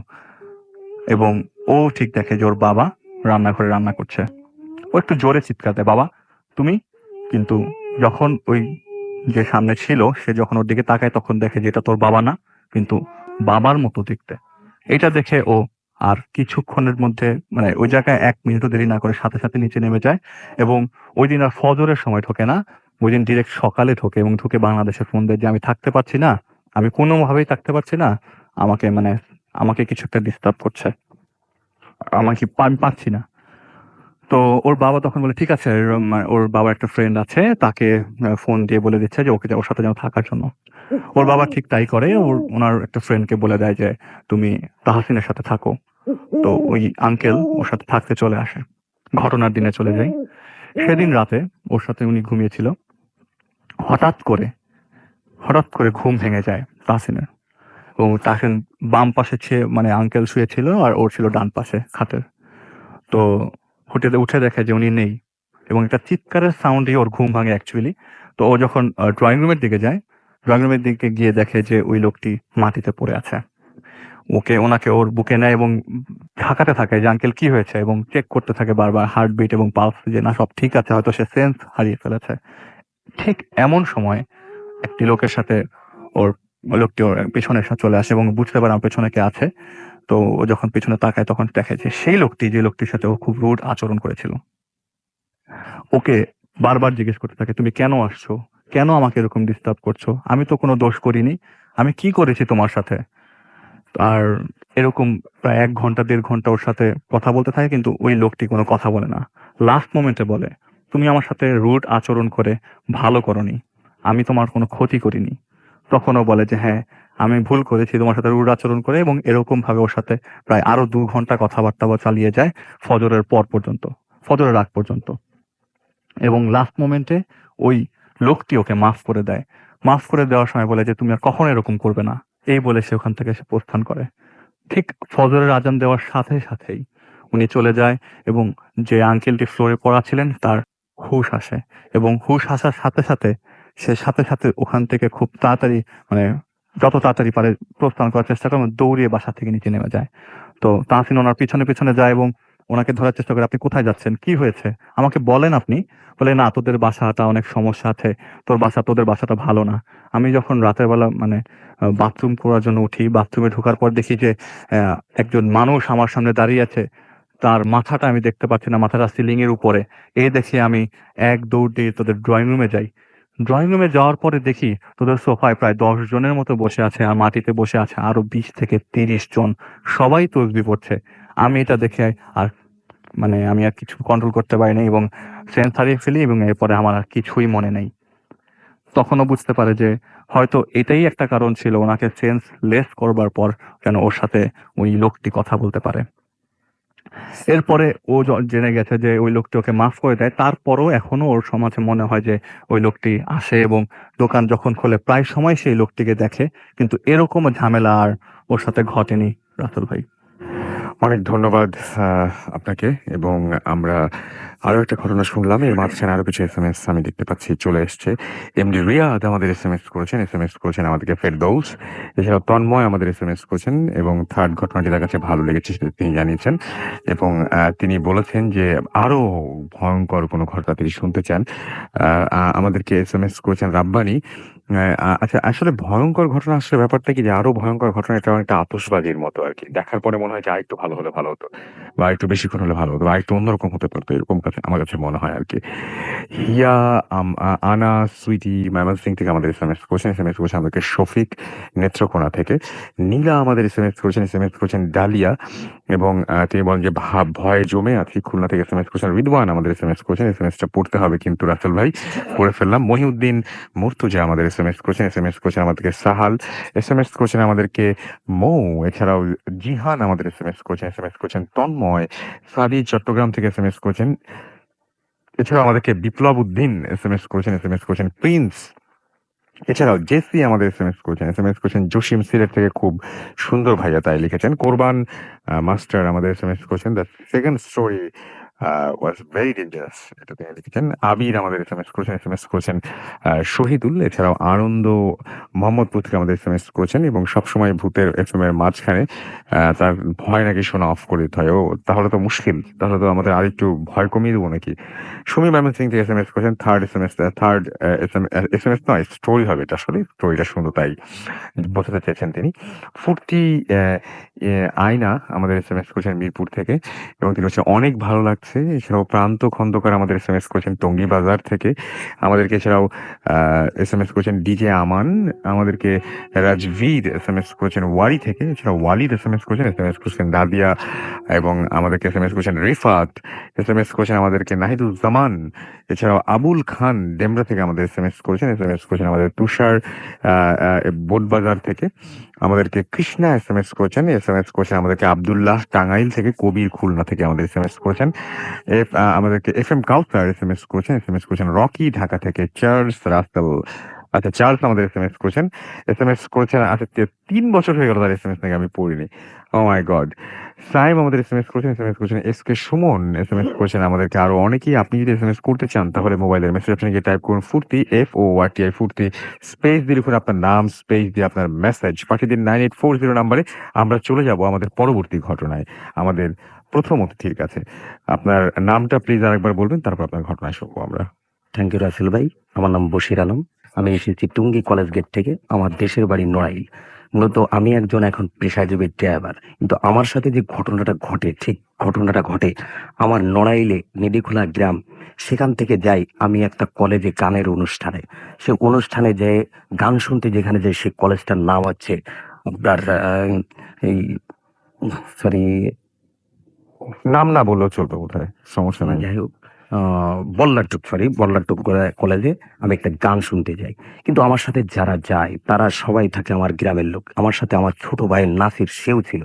যাই হোক, আমি ওখানে গান শুনতে যাওয়ার পরে যেটা হয় যে গান শুনে আসার পথে ভ্যানে, আমার ভ্যান থাকে বা আমি তখন ভ্যান চালাই, আমি সেই ভ্যানটা নিয়ে যাই। যারা আমার সাথে যায় তারাও থাকে, বা ওখান থেকে ফেরার পথে যারা থাকে গ্রামের তারাও ভ্যানে এসে ওঠে, বা আমার ছোট জন বলে তুই চালা এবং আমি বলি যে না তুই চালা। এরকম দুই ভাইয়ের মধ্যে ঠেলাঠেলির ভিতরে তখন আমাকে বলে যে ঠিক আছে, যদি তুই না চালাতে পারিস তাহলে তুই হাইটে আয়, আমি ভ্যানটা নিয়ে চলে যাব। যাই হোক, আমি ওটা চিন্তা ভাবনা করে আমি চিন্তা করি যে রাস্তাতে ঘুরে গেলে বাড়িতে তখন 10 থেকে 15 কিলোমিটার হবে, আর আমি যদি বিলের মাঝখান থেকে যাই তাহলে ঠিক 4 থেকে 5 কিলোমিটার বা 6 কিলোমিটার হবে। আমি এটা চিন্তা ভাবনা করে ঠিক আমি রাস্তা থেকে বিলের মাঝখান দিয়ে নেমে হাঁটা শুরু করলাম। হাঁটতে হাঁটতে ঠিক বিলের মাঝামাঝি জায়গাটা আসলে আমি ঠিক মনের সুখে বা মনের দুঃখে একটা গান গেঁথে থাকি মনের ভিতরে গুনগুন করে। যাই হোক, যে বিলির মাঝখান দিয়ে হাঁটছি, আমার সময়টা পার করতে হবে বা আমার ভয়টা আমার কাছ থেকে দূর করতে হবে যে মাঠের ভিতরে ঠিক আমি একা, দুদিকে আছে শুধু ধান পান, এগুলো ছাড়া আর কিছু নাই। আর আমি যে আলটা দিয়ে হাঁটছিলাম, যেটা জমির আল বলে, যেটা বলে ড্রেন বলে, ওটা ছিল ঠিক 10 ইঞ্চির থেকে 12 ইঞ্চি চওড়া। যাই হোক, কিছুক্ষণ পর পর আমার কাছে মনে হতো যেন আমার পিছন দিকেও হাঁটছে। আমি এটা চিন্তা ভাবনা করে আমি বারে বারেই পিছনে তাকাতাম, কিছুই দেখতে পেতাম না। কিছু দূর আসার পরে মনে হলো যে ঠিক এখন যেন আমার পিছে কেউ আছে। আমি পিছনে ঘুরে তাকাতে দেখি একজন মুরব্বী বয়সী লোক, চুলগুলো ছিল সাদা, দাড়ি ছিল কালো, যাক হাঁটছে। আমি তাকে উদ্দেশ্য করে বলি, কাকু আপনি কি উপার যাবেন? সেই উপারটা হচ্ছে যে বিলের মাঝখানের উপরে যে গ্রাম বা সোজা উপর পাশেই যে গ্রাম, এই গ্রামটাই থাকে। সে কোনো কথাই বলে না। তখন আবার বলি, কাকু আপনি কি গ্রামের উপারে যাবেন বা বিলের উপারে যাবেন? সে তখন কিছুই বলেন। আমি জিজ্ঞেস করি, ঠিক গ্রামের নামটা উল্লেখ করে, কাকু আপনি কি মূলদাড়ি যাবেন? তখন সে বলে, হ্যাঁ আমি মূলদাড়ি যাব। কিন্তু আওয়াজটা থেকে বিকট একটা খারাপ আওয়াজ, যে আওয়াজটা কোনো মানুষের মুখে এখন পর্যন্ত আমি শুনতে পাইনি। যাই হোক, সেই ওই কথা বললে আমি মনে করি যে মুরব্বী লোকটা তো কথার ভয়েসটা হয়তো অন্যরকম হয়ে যেতে পারে। এটা চিন্তা ভাবনা করে আমি হাঁটতে থাকি। আমার কাছে মনে হয় কিছু কিছু সময় বা কেন কেন যেন মনে হয় যে লোকটা আমার সাথে হাঁটতে হাঁটতে ঠিক আমার গার সাথে মিশে যাচ্ছে। আমি পিছে ফিরে তাকাতেই দেখি লোকটা ঠিক যতটুকু ফাঁকা ছিল ততটুকুই ফাঁকা আছে। এরকম 2-3 বার হওয়ার পরে আমি তাকে বলি, কাকু আপনি আমার সামনে দিয়ে হাঁটেন বা সামনে দিয়ে হাঁটেন। তখন কথা বলার সাথে সাথেই সে আমার সোজা বা আমার সামনে এসে আমার কাছে মনে হলো যে আমার শরীরের ভিতর দিয়ে ঢুকে পিছন দিয়ে ভিত হয়ে সে বেড়ে চলে গেল। আমি খুব আশ্চর্য হয়ে যাই, এটা কি হলো, যে উনি গেল কিভাবে? আমি দুদিকে তাকাতে থাকি, ধান পান আছে যেদিকে দুদিকে। আমি ডানে তাকাই, ধান আছে, ধান নড়ে না, বাদিকে ধান আছে, ধান নড়ে না। আমি চিন্তা করি যে আমাকে যদি ওভারটেক করে যেতে হয় তাহলে হয়তো আমার ধানের ভিতরে নামতে হবে, যেতে হবে। না হলে সে লোক ধানের ভিতর দিয়ে নেমে আমার সামনে যাবে। কিভাবে সে আগে গেল? এটা চিন্তা করে ভাবনা করি এবং আমার বুকের ভিতরে ভয় লাগে, খুব ভয় ধরে আমার ভিতরে। যাই হোক, আমি হাঁটতে থাকি ওনার পাশ কিছু দূর যাওয়ার পরে যখন ধানের জমিটা শেষ হয়ে গেল, তখন হয়ে যায় ফাঁকা জমি, যেগুলো হাল চাষ করে তুলে ডেলা মাটি থাকে সেইগুলার ভিতরে। তখন আমি যেটা দেখতে পাই, কিছুক্ষণ পরে উনি হাঁটছিল, ঠিক ওনার পাটা মাটিতে ছিল না। উনি ঠিক মাটি থেকে 5-7 ইঞ্চি উপর দিয়েই হাঁটছে, যেটা দেখে আমি প্রচন্ড ভয় পেয়ে যাই। ভয় পেয়ে ঠিক আমি দাঁড়িয়ে পড়ি। তখন ঠিক উনি সামনে থেকেও দাঁড়ায় পড়ে। দাঁড়ায় পড়ার পরে আমি জিজ্ঞেস করি, কাকু আমি যে দাঁড়াইছি আপনি বুঝলেন কিভাবে? তখন সে আমাকে বলে যে, তুমি যে দাঁড়াইছো আমি তোমার পায়ের আওয়াজে বুঝতে পারছি। কিন্তু আমি তার থেকে যতটুকু দূরত্বে ছিলাম ততটুকু পায়ের আওয়াজে বোঝার মতন কোনো কায়দাই ছিল না তার। যাই হোক, আমি সেটা চিন্তা ভাবনা করে আবার হাঁটলাম যে আমি যেখানে আছি বিলের মাঝখানে, সেখান থেকে বাঁদিকে যত দূরে গ্রাম, ডান দিকেও তত দূরে গ্রাম, পিছনে তত দূরে গ্রাম, যা আমি যেদিকে যাব সেদিকেও আমার তত দূরে গ্রাম। যাই হোক, আমি আমার সামনের দিকে আগানোই উচিত। আমি সেটা মনে করি তার সাথে ভয়ে ভয়ে বা ভয় মনে নিয়ে আমি তার সাথে হাঁটতে থাকি। এরকম একটা অবস্থায় আমি চিন্তা করি, যাই হোক দেখি উনার সাথে, উনার কাছে যেয়ে দেখি উনি আসলে কি জিনিস। আমি জোরে হাঁটতে থাকি। উনি যে যে মাপে হাঁটছিল বা যে ছোপ গতিতে হাঁটছিল তার থেকে গতি বাড়িয়ে ওনার দিকে হাঁটতে থাকি। কিন্তু আমি কেনই যেন উনার পিছিয়ে যেতে পারি না। যতটুকুই ফাঁকা আছি ততটুকুই ফাঁকা সবসময় থাকি, যত জোরে হাঁটি। যাই হোক, উনার কাছে যখন আমি না যেতে পারি আবার আমি দাঁড়ায় পড়ি। দাঁড়ায় পড়ার পরে উনি দাঁড়ায় পড়ে। তখন আমাকে বলে যে, দাঁড়াইলে কেন? আমি বলছি, কাকু আমার খুব ভয় ভয় লাগছে, আপনি আমার পাশ দিয়ে হাঁটেন। হ্যাঁ, তাহলে আমার ভয়টা একটু দূর হবে। আমি এটা চিন্তা ভাবনা করে কাকুকে এই কথাটা বললে বলে যে, ঠিক আছে আমার পাশে আসো। ঠিক উনি আমার বাঁ দিকে থাকে। যখন আমি উনার কাছে যে হাঁটতে থাকি, আমার মনের ভিতরে একটা চিন্তা থাকে যে দেখি উনার গার সাথে টাচ লাগাই, দেখি আসলে ঘটনা সত্যি কি মিথ্যা। এটা যাচাই করার জন্য আমি টাচ লাগাবো। তা এই যেভাবে টাচ লাগাবো, আমি যতই উনার বাদিকে, আমার বাদিকে সরি, উনি ততই যেন আমার কাছে মনে হয় বাদিকে সরে যাচ্ছে এমনিতেই। কিন্তু আমি যেভাবে টাচ করার উদ্দেশ্য করি সেটা হচ্ছে, রাস্তা দিয়ে একটা মেয়ে হেঁটে গেলে বা একটা বকটা ছেলে হাঁটে আসতেছে, সে হুচুট খেয়ে পড়ে ইচ্ছা করে তার গার সাথে যেভাবে টাচ লাগে, আমি ঠিক ওইভাবে তার গার সাথে টাচ লাগানোর জন্য চেষ্টা করি। সেটা হচ্ছে, আমি যদি তার গার উপরে পড়ি তাহলে আমার মাথাটা ঠিক তার বুকের পাশে লাগবে বা কোমরে লাগবে বা মাথায় লাগবে। আমি সেরকম করে ঠিক লাফ দিয়ে তার গার উপরে পড়ি, যে দেখি তার শরীরের সাথে আমার শরীরটা টাচ হয় কিনা। আমি যখনই লাফ দিই, লাফ দেওয়ার পরে মনে হলো যে তার ঠিক ডান পাশের কোমর দিয়ে আমার মাথাটা ভিত হয়ে আমি ওই পাশে উল্টে পড়ে গেলাম। পড়ে যাওয়ার পরে যেটা দেখলাম, যে দেখি উনি আমার ঠিক ডান দিকে এসে আমার পার কাছে দাঁড়াইছে, আমার দিকে ঠিক বড় চোখ করে তাক। আমি প্রচন্ড ভয়ে উঠে আর খাড়া হয়ে দাঁড়াতে পারি না বা দাঁড়াতে পারি না।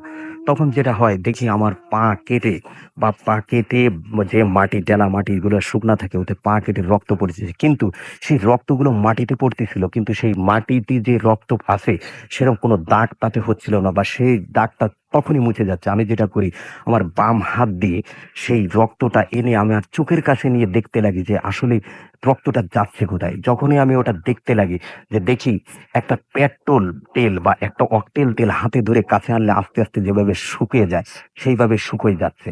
আমি এটা দেখে প্রচন্ড ভয় পেয়ে যাই, প্রচন্ড ভয় পেয়ে ঠিক সেখানে দাঁড়ায় থাকি। উনি ঠিক আমার কাছ থেকে হেঁটে কিছু দূর সামনে চলে যায়। যাওয়ার পরে যেটা হয়, আমি রাস্তার কাছাকাছি আসলে, যে রাস্তাটাতে আমাকে উঠতে হবে সেই রাস্তার কাছাকাছি আসলে থাকে একটা মাছের ঘের বা মাছের খামার যেটাকে বলা হয়। সেইটা থেকে কিছু দূর দূরে থাকতে আমি যেটা দেখতে পাই, ওই লোকটা বা ওই মুরব্বিটা ঠিক ওই মাছের ঘেরের পাড়ে উঠে গেল। মাছের ঘেরের পাড়ে থাকে আছে আম গাছ, জাম গাছ, আম গাছ, বাবলা গাছ এবং কলা গাছ। ঠিক উনি যেখানে উঠে গেল, উনার মাথার উপরে ছিল বড় একটা বাবলা গাছ। যে বাবলা গাছের যে ডালটা উনি ধরেছিল, সে ডালটা ছিল এতটুকুই মোটা, যে ডালটা ঠিক 10-15 ইঞ্চি মোটা, যে ডালটা আমার মতো লোকের 10 জনের বা 15 জনের ডালটা নিচে টেনে নামানো সম্ভব হয় না বা হবে না। সেটা উনি একাই কেমন যেন টেনে ধরে নামাচ্ছে এবং ডালের সাথে উপরে উঠে চলে যাচ্ছে। আমি এটা দেখে প্রচন্ড ভয় পেয়ে ওখানে দাঁড়ায় থাকি। আমার কাছে মনে হয় যে আমার মনে হয় আজকে বাড়ি যাওয়া হবে না, বা আমার ছোট ভাই আমাকে ভ্যানে না নিয়ে কেন যেন রাগ করে রেখে গেল। আমার লাশটা মনে হয় সকালবেলা এখান থেকে নিয়ে যেতে হবে মরা অবস্থায়। আমি এটা মনে করে আমি ঠিক কাঁদতে থাকি, আমার চোখ দিয়ে ঝরঝর করে পানি ঝরতে থাকে। যাই হোক, কিছুক্ষণ পরে দেখি গাছটা ঠিক নীরব আছে, গাছটা শান্ত আছে, গাছটার পরে সেই লোকটা নেই। আমি চিন্তা করি এই একটা সুযোগ দৌড় মেরে চলে যাওয়ার গাছের নিচে দিয়ে, কিন্তু আমি যেখান দিয়ে যাচ্ছি ওইখান দিয়ে যাওয়া ছাড়া আর আমার কোনো রাস্তা ছিল না। আমি ওই গাছের নিচে দিয়ে যাওয়ার সময় যখন দৌড় মেরে চলে যেতে যাই, তখন মনে হয় যে আমাকে পিছন দিয়ে কেউ ধাক্কা মেরে ফেলে দিয়েছে।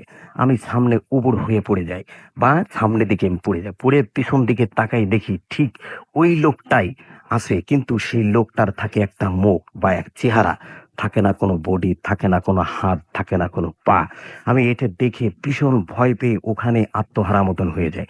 হওয়ার পরে যেটা হয় যে আমাকে উনি হাত পে না পা দিয়ে কি দিয়ে ধরে উনি ওই ডালটা টেনে ডালের সাথে বাঁধিয়ে আমাকে ছেড়ে দেয়। ডালটা যখন স্প্রিং করে উপরের দিকে উঠে যায়, তখন আমি নিচে ধাপ করে পড়ি। পড়ার পরে ওরে মা বলে একটা চিৎকার মারে। সেই চিৎকারটা আমি আমি মারার পরে ঘেরের পাড়ে, মাছের খামারের পাড়ে যে প্রহরী ছিল, প্রহরীর নামটা ছিল আলিম, ওনার লাইটে দেখতে লাগে যে আশেপাশে আসলে কি চিৎকার মারলো। তখন আমাকে দেখে, আমাকে দেখে ওনার লাইটের আলোতে যে আমি ওখানে পড়ে আছি। পড়ে আসার পরে যেটা হয়, উনি ঠিক মাদ্রাসার কিছু লোকজন পেশে থাকে main road, Narail, Dhaka Narail highway road. সেই রোড দিয়ে যে গাড়ি যাওয়া আসা করে তার পাশেই থাকে একটা মাদ্রাসা, যে মাদ্রাসা হাফেজি মাদ্রাসা বা আলিয়া মাদ্রাসা বলা হয়, যেখানে ছাত্র থাকে বা যেখানে ছাত্র পড়ালেখা করে।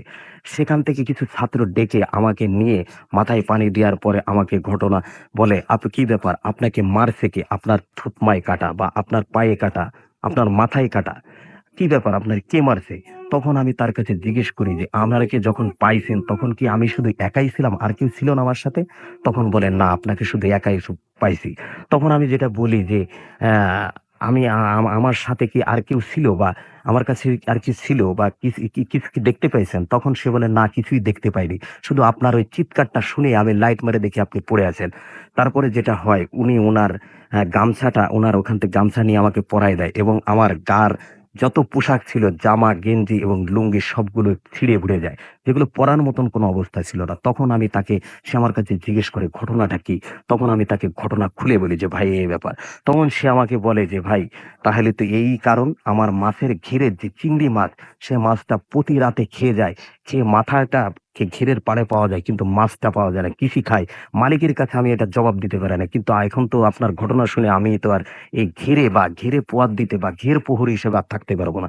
আমার সাথে যদি আর কেউ থাকে তাহলে আমি এখানে থাকতে পারবো। যাই হোক, ওই মাদ্রাসার ছাত্র বা উনি ওনার কাছে আমাকে রেখে দিয়ে সকালবেলা বাড়িতে যখন পাঠায়, বাড়িতে মা মনে করে যে খুব মারামারি করে তাই আসছে, এটা মা মনে করে। কিন্তু আমি আমার আব্বাকে ঘটনা খুলে বলি, খুলে বলার পরে আমাদের গ্রামের হাফেজ নাম করে একজন লোক, তার নাম থাকে হাফেজ মহিউদ্দিন, তার কাছ থেকে কিছু পানি পড়া এনে দেয়।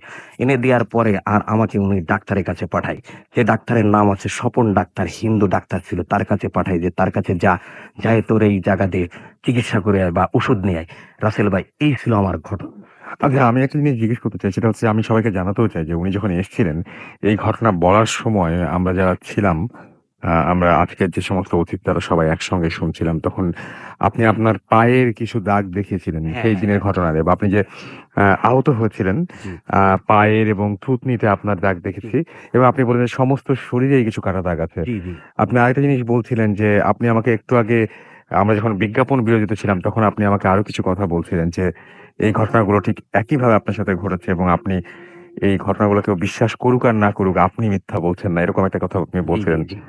জি, মানে আপনি কি বলছেন একটু বলেন, সবাইকে শুনুক সবাই একটু। যে আমার সাথে যে ঘটনা ৩ টা ঘটেছে তার বিরুদ্ধে দুটাই বলছি। যে দুটো না ছিল আমার সবচেয়ে ভয়ানক ঘটনা, যে ঘটনা আমার সাথে ঘটেছে। যাই হোক, আমি সবাই মনে করে এখানে যারা লিসনার্সরা মেসেজ পাঠায় তখন রাসেল ভাইয়ের কাছে জিজ্ঞেস করে, রাসেল ভাই এই ঘটনার কতটুকু সত্য বলে মনে করেন? তখন রাসেল ভাই বলে, লিসনারদের দলে ভূতে প্রেম। আমিও এখনো তাদের দলে। কিন্তু আমার ঘটনা কতটুকু সত্য সেটা জানাবেন লিসনার্সরা। এবং আমি মনে করি যে আমার ঘটনা সম্পূর্ণ সত্য, এবং আমি যে ঘটনাটা বলেছি এই ঘটনাটা, এবং আমার মা, আব্বা প্রত্যেকটা ঘটনার সাথে জড়িত ছিল এবং প্রত্যেকটা ঘটনা জানতো। কিন্তু ময়মনসিংহে যে ঘটনা ঘটেছিল এই ঘটনা আমার মা বাবা এখনো জানে না। এই বলতে চাচ্ছিলাম আমি। ওকে, তো আপনাকে অনেক ধন্যবাদ। আমাদের কাছে বেশ কিছু এসএমএস অলরেডি চলে এসেছে, সেই এসএমএস গুলো আমরা পড়ে ফেলতে চাই। আমাদেরকে রাফি কক্সবাজার থেকে এসএমএস করেছেন এবং তার কাছে ভালো লাগছে। রবিন আমাদের এসএমএস করেছেন জুরাইন থেকে। আশিক হাসান আমাদের এসএমএস করেছেন মিরপুর থেকে। এছাড়াও আমাদের এসএমএস করেছেন, আচ্ছা আশিক হাসানের অবশ্য ভয় লাগছে সেটা তিনি জানিয়েছেন। মাসুদ খুলনা থেকে আমাদের এসএমএস করেছেন এবং আমাদেরকে এসএমএস করেছেন অনামিকা ময়মনসিং থেকে, খুব ভয় পেয়েছেন তিনি। আমাদেরকে কামরুল এসএমএস করেছেন আজিমপুর থেকে এবং আমাদেরকে এসএমএস করেছেন তুষার ময়মনসিং থেকে। শাওন আমাদের এসএমএস করেছেন আমাদেরকে শিহাব। এছাড়া আমাদেরকে এসএমএস করেছেন বখতিয়ার রাজশাহী থেকে এবং তিনি বলছেন স্টোরিটা চমৎকার। লিংকন খুলনা থেকে এসএমএস করেছেন এবং তিনি বলছেন স্টোরিটা স্টোরির জন্মটা সুন্দর, আমি ঠিক বুঝলাম না। সেলিম আহমেদ আমাদের এসএমএস করেছেন আমাদেরকে জিহাদ। এসএমএস করেছেন আমাদেরকে অ্যাঞ্জেলা। এছাড়াও এসএমএস করেছেন আমাদেরকে ফিরোজ, নাহিদ, নাজমুল গাজীপুর থেকে। আফসানা আমাদের এসএমএস করেছেন, অনেক ভালো লাগলো।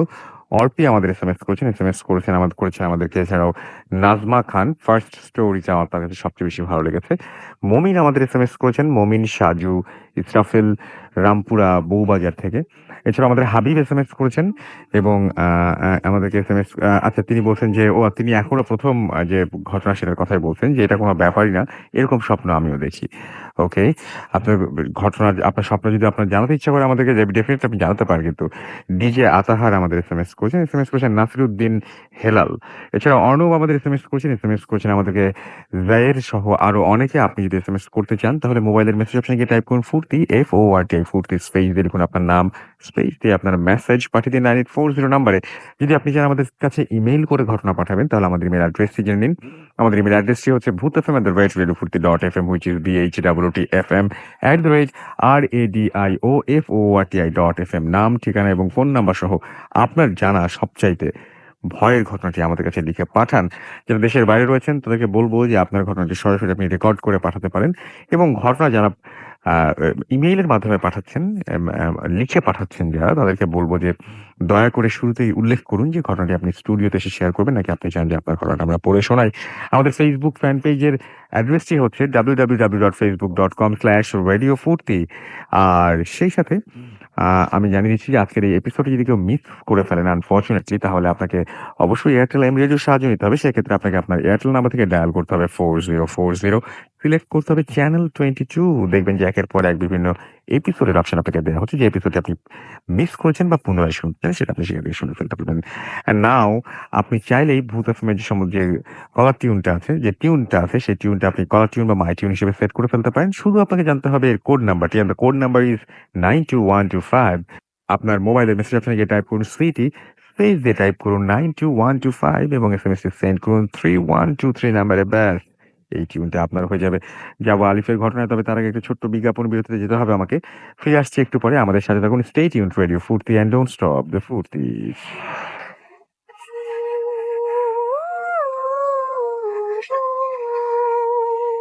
শুনছেন সবসময় রেডিও ফুর্তি, ঘড়িতে সময় রাত ১টা বেজে ১৯ মিনিট। আমি রাসেল আতির সাথে, এবং আজকের অতিথিরা আমার সাথে রয়েছেন। চলুন শুনে আসি সরাসরি, কথা না বাড়িয়ে, আলিফের ঘটনা। আলিফ। লিসেনার্স, থ্যাংক ইউ রাসেল ভাই। রিয়াদ ভাইকে ধন্যবাদ জানিয়ে শুরু করছি আমার সেকেন্ড ঘটনা। সেকেন্ড ঘটনাটি আপনার খুলনা জেলায়, খুলনা শহরের ঘটনা। এক আঙ্কেল আমার সাথে শেয়ার করেন। আজ থেকে প্রায় 15 বছর আগে সবাইকে নিয়ে যাই। সেদিন আপনার গরমের মধ্যে আর কি। তো আঙ্কেলের রেগুলার অভ্যাস ছিল তাহাজ্জুদ নামাজ পড়া। তো শুরুতে বলে দিই, তার বাসা হচ্ছে শহরে আলমডাঙ্গা জায়গায়, একটি রেসিডেন্সিয়াল এরিয়া, এখন যেখানে আর কি রেসিডেন্সিয়াল এরিয়া সেখানে ছিল। তো সেখানে ভাড়া থাকতে যায়। তো ওই বাড়িটা দোতলা ছিল এবং আশেপাশে প্রায় ১০০-২০০ গজও কোনো বাড়ি ছিল না আর কি। একটু সামনে টিনের বাড়ি ছিল। তো ওই বাড়ির দোতলায় আর কি উনি থাকতেন সপরিবারে। ওনার একটি মেয়ে ছিল, ওয়াইফ ছিল, আর একটি কাজের মেয়ে ছিল। তো পুরো বাড়িটা রাসেল ভাই প্রায় ৩,০০০ স্কোয়ার ফিটের উপরে হবে। তো অনেকগুলো বেডরুম। তো একটা বেডরুম থেকে আরেকটা বেডরুমের ডিস্টেন্স অনেক বড়। তো ওনার যে মানে মাস্টার বেড যেখানে উনি থাকতেন। তো ঘটনার দিনে আসি। সেদিন আপনার তাহাজ্জুদের জন্য মানে ফজরের আজানের ১ ঘন্টা আগে তিনি উঠেন সবসময় তাহাজ্জুদ নামাজ পড়বার জন্য। তো তাহাজ্জুদ নামাজ পড়বার সময় সে উঠে বিছানায় কিছুক্ষণ টাইম ওয়েস্ট করে ঘুমটাকে কাটানোর জন্য। তো সেই ঘুমটা কাটানো অবস্থায় তার কানের মধ্যে একটি সাউন্ড ভেসে আসে, একটি বাচ্চা কান্না করছে। এখন আপনার বাসায় যদি পাশের রুম থেকে কোনো শব্দ আসে, বা আপনি আপনার রুমের ডিস্টেন্সটা বুঝবেন যে এটা আমার রুম থেকেই বা আমার ফ্ল্যাট থেকেই আসছে বা পাশের বাড়ি থেকে, সেটা আপনার ধারণার মধ্যে আর কি। তো উনি ভাবলেন যে এটা আমার বাসার থেকেই আসছে। তো উনি চিন্তা করলো, তো দাঁড়ালো এবং দেখলো যে এখনো মানে স্পষ্ট সাউন্ডটা তার কানে ভেসে আসছে। তখন তার ঘুম চোখে নেই। সে দেখলো তার মেয়ের রুম, যে রুমটা, সেই রুমটার পাশের রুম থেকে কান্নাটা ভেসে আসছে। সে ওই রুমে যায় এবং ওই রুমে যাওয়ার পরে দেখে যে না, কোনো কান্না এই রুম থেকে না, পাশের রুম থেকে, মানে তার মেয়ের রুম থেকে আসছে। তো কৌতূহল বশত সে তার মেয়ের রুমটা নক করে এবং নক করবার পর তার মেয়ে অনেকক্ষণ পর দরজা খুলে এবং দেখে যে মেয়ে এতক্ষণ ঘুমিয়েছিল। বললো যে কিরে মা, তোর রুম থেকে কোনো কান্নার সাউন্ড পাচ্ছিস তুই বা কিছু? আমি পাচ্ছিলাম। বলে, না তো বাবা। বলে, আচ্ছা ঠিক আছে, ঘুমা। এই বলে সে তাহাজ্জুদ নামাজ শেষ করে। এর পরের দিন ঠিক একই অবস্থায় তাকে এরকম একটি সাউন্ড তাকে শুনতে হয়। ঘুম থেকে উঠবার পর যখন সে অজু করে আপনার মানে বাথরুম থেকে বেরিয়ে এসছে, তখনই তার কানে ভেসে আসে এই সাউন্ডটা, বাচ্চা কাঁদছে তার বাসায়। সে তার মেয়ের পাশের রুমে যায়। ঠিক অবিকল ভাবে ওই রুমে ঢোকার পরে কান্নাটা সে শুনতে পায় তার মেয়ের রুম থেকে আসছে। সে এবার ভালো করে চেক করে মেয়েকে ঘুম থেকে উঠিয়ে ফজরের আগ দিয়ে, এবং ভালো করে চেক করে দেখে যে না, এখানে কোনো এভিডেন্সই নেই, এরকম কোনো আসার মানে সম্ভবই না। এরপরে সে তাহাজ্জুদ নামাজ পড়ে, ফজরের নামাজ পড়ে সে ঘুমিয়ে পড়ে। এরকম ২-৩ দিন যাবার পর তার কাছে জিনিসগুলো আর নর্মাল লাগতে থাকে না।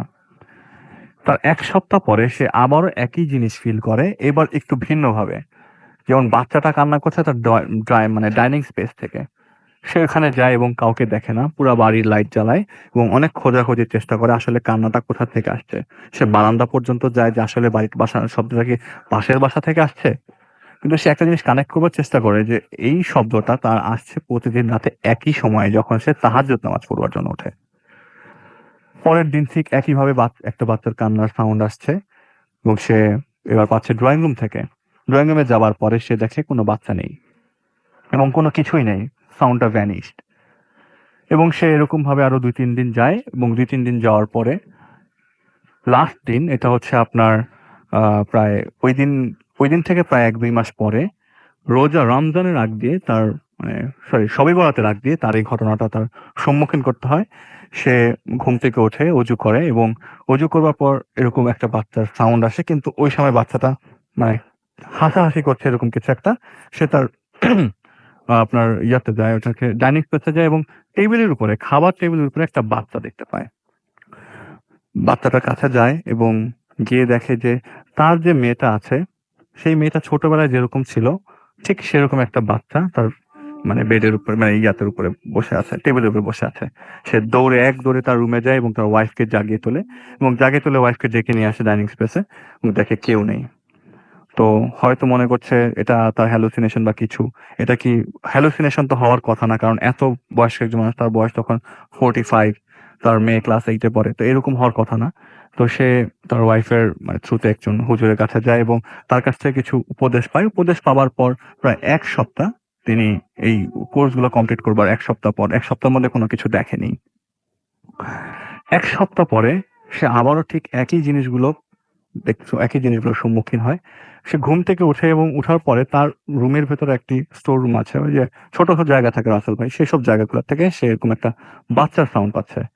তো সে রান্নাঘরে যায় এবং রান্নাঘর থেকে ঝুল ঝাড়ু আছে যেগুলো দিয়ে উপরে ঝুল পরিষ্কার করে, সেটা দিয়ে বাড়ি দেয় স্টোর রুমে।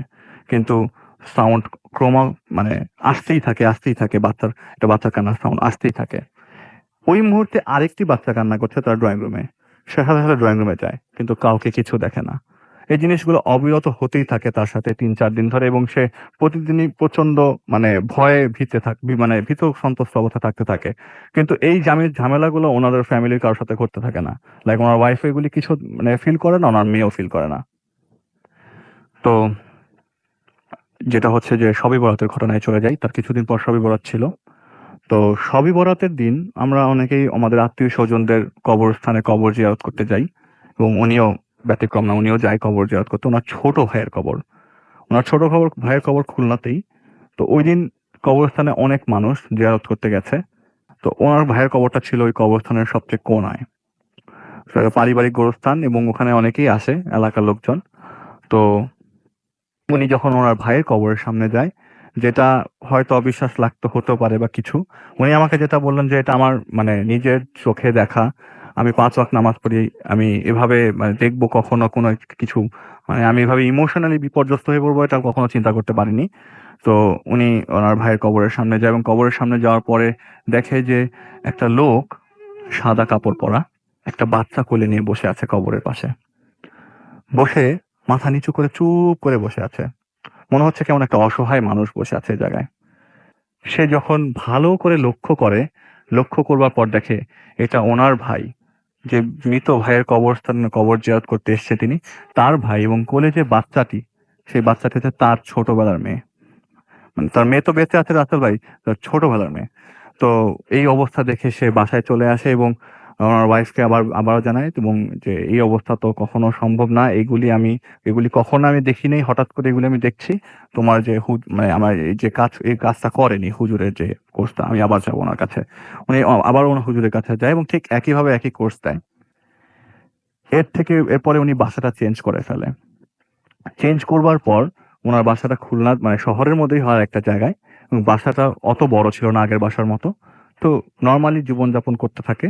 হঠাৎ করে একদিন ঈদের 7 থেকে 8 দিন আগে সে সেহরি করার পরে বাসার মানে যে রুমে লাইট অফ ছিল সেই রুমে সে অনেকগুলো মানে মানে সাউন্ড শুনে আসতে দেখে, ভেসে আসতে দেখে। মানে সাউন্ড শুনতে থাকে, অনেকগুলো বাচ্চার মানে কান্নার সাউন্ড। সে সেহরি করে শেষ করে রুমে বসেছিল, ফজরের আজানের জন্য ওয়েট করছিল। এমন সময় সে ড্রয়িং রুমে যায় এবং দেখে সেখানে মানে টেবিলের চারপাশে প্রায় 20-30টা বাচ্চা একসাথে বসে কান্না করছে।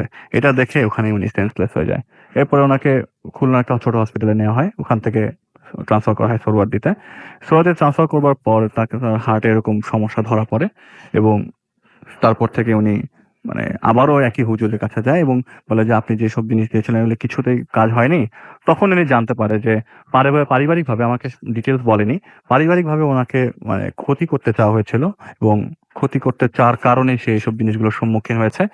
আহ, এখন উনি মানে অনেক চেষ্টা করবার পরেও মানে ওনার হেল্প নিয়ে এই যে জিনিসগুলো থেকে কাটিয়ে উঠে আসছে, এবং উনি এখন সুস্থ আছে। কিন্তু তারপরেও তার মনে হয় যে মনে হয় কান্নার সাউন্ড ভেসে আসবে বা কিছু, কিন্তু এখন ওরকম আর সমস্যা মানে ওই হচ্ছে না রাসেল ভাই। পরে উনি মানে কোনো একজনের মাধ্যমে সুস্থ হয়েছেন? হ্যাঁ, হ্যাঁ, অবশ্যই। আচ্ছা।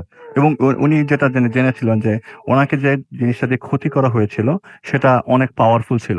ওনাকে ১ম এ যে কোর্সটা দেওয়া ছিল সেটা কমপ্লিটলি কাজ করেনি। পরে যখন আরো পাওয়ারফুল ডোজ দেওয়া হয় এবং এটা পরে কাজ করে গেছে আরকি। পরে জিনিসটাকে টোটালি বন্ধ করে দেয়া হয়। মানে এটা কাটিয়ে উঠে আসে আরকি। এখন উনি সুস্থ আছেন এখন তার উনি মানে? সুস্থ। অনেক ধন্যবাদ আলিফ। আমরা পরবর্তী একটা ঘটনা শুনলাম আলিফের কাছে। এই ঘটনাটাও বেশ চমৎকার লাগলো আমার কাছে। আমি জানি না যে আপনাদের কাছে কেমন লেগেছে। আমরা একটা ছোট্ট বিজ্ঞাপন বিরতি চলে যাবো। একদম সময় নেই। আমরা বিজ্ঞাপন বিরতির পর আবারও ফিরে আসছি। আমাদের সাথে থাকুন। স্টে টিউনড রেডিও ফুর্তি অ্যান্ড ডোন্ট স্টপ দ্য ফুর্তি।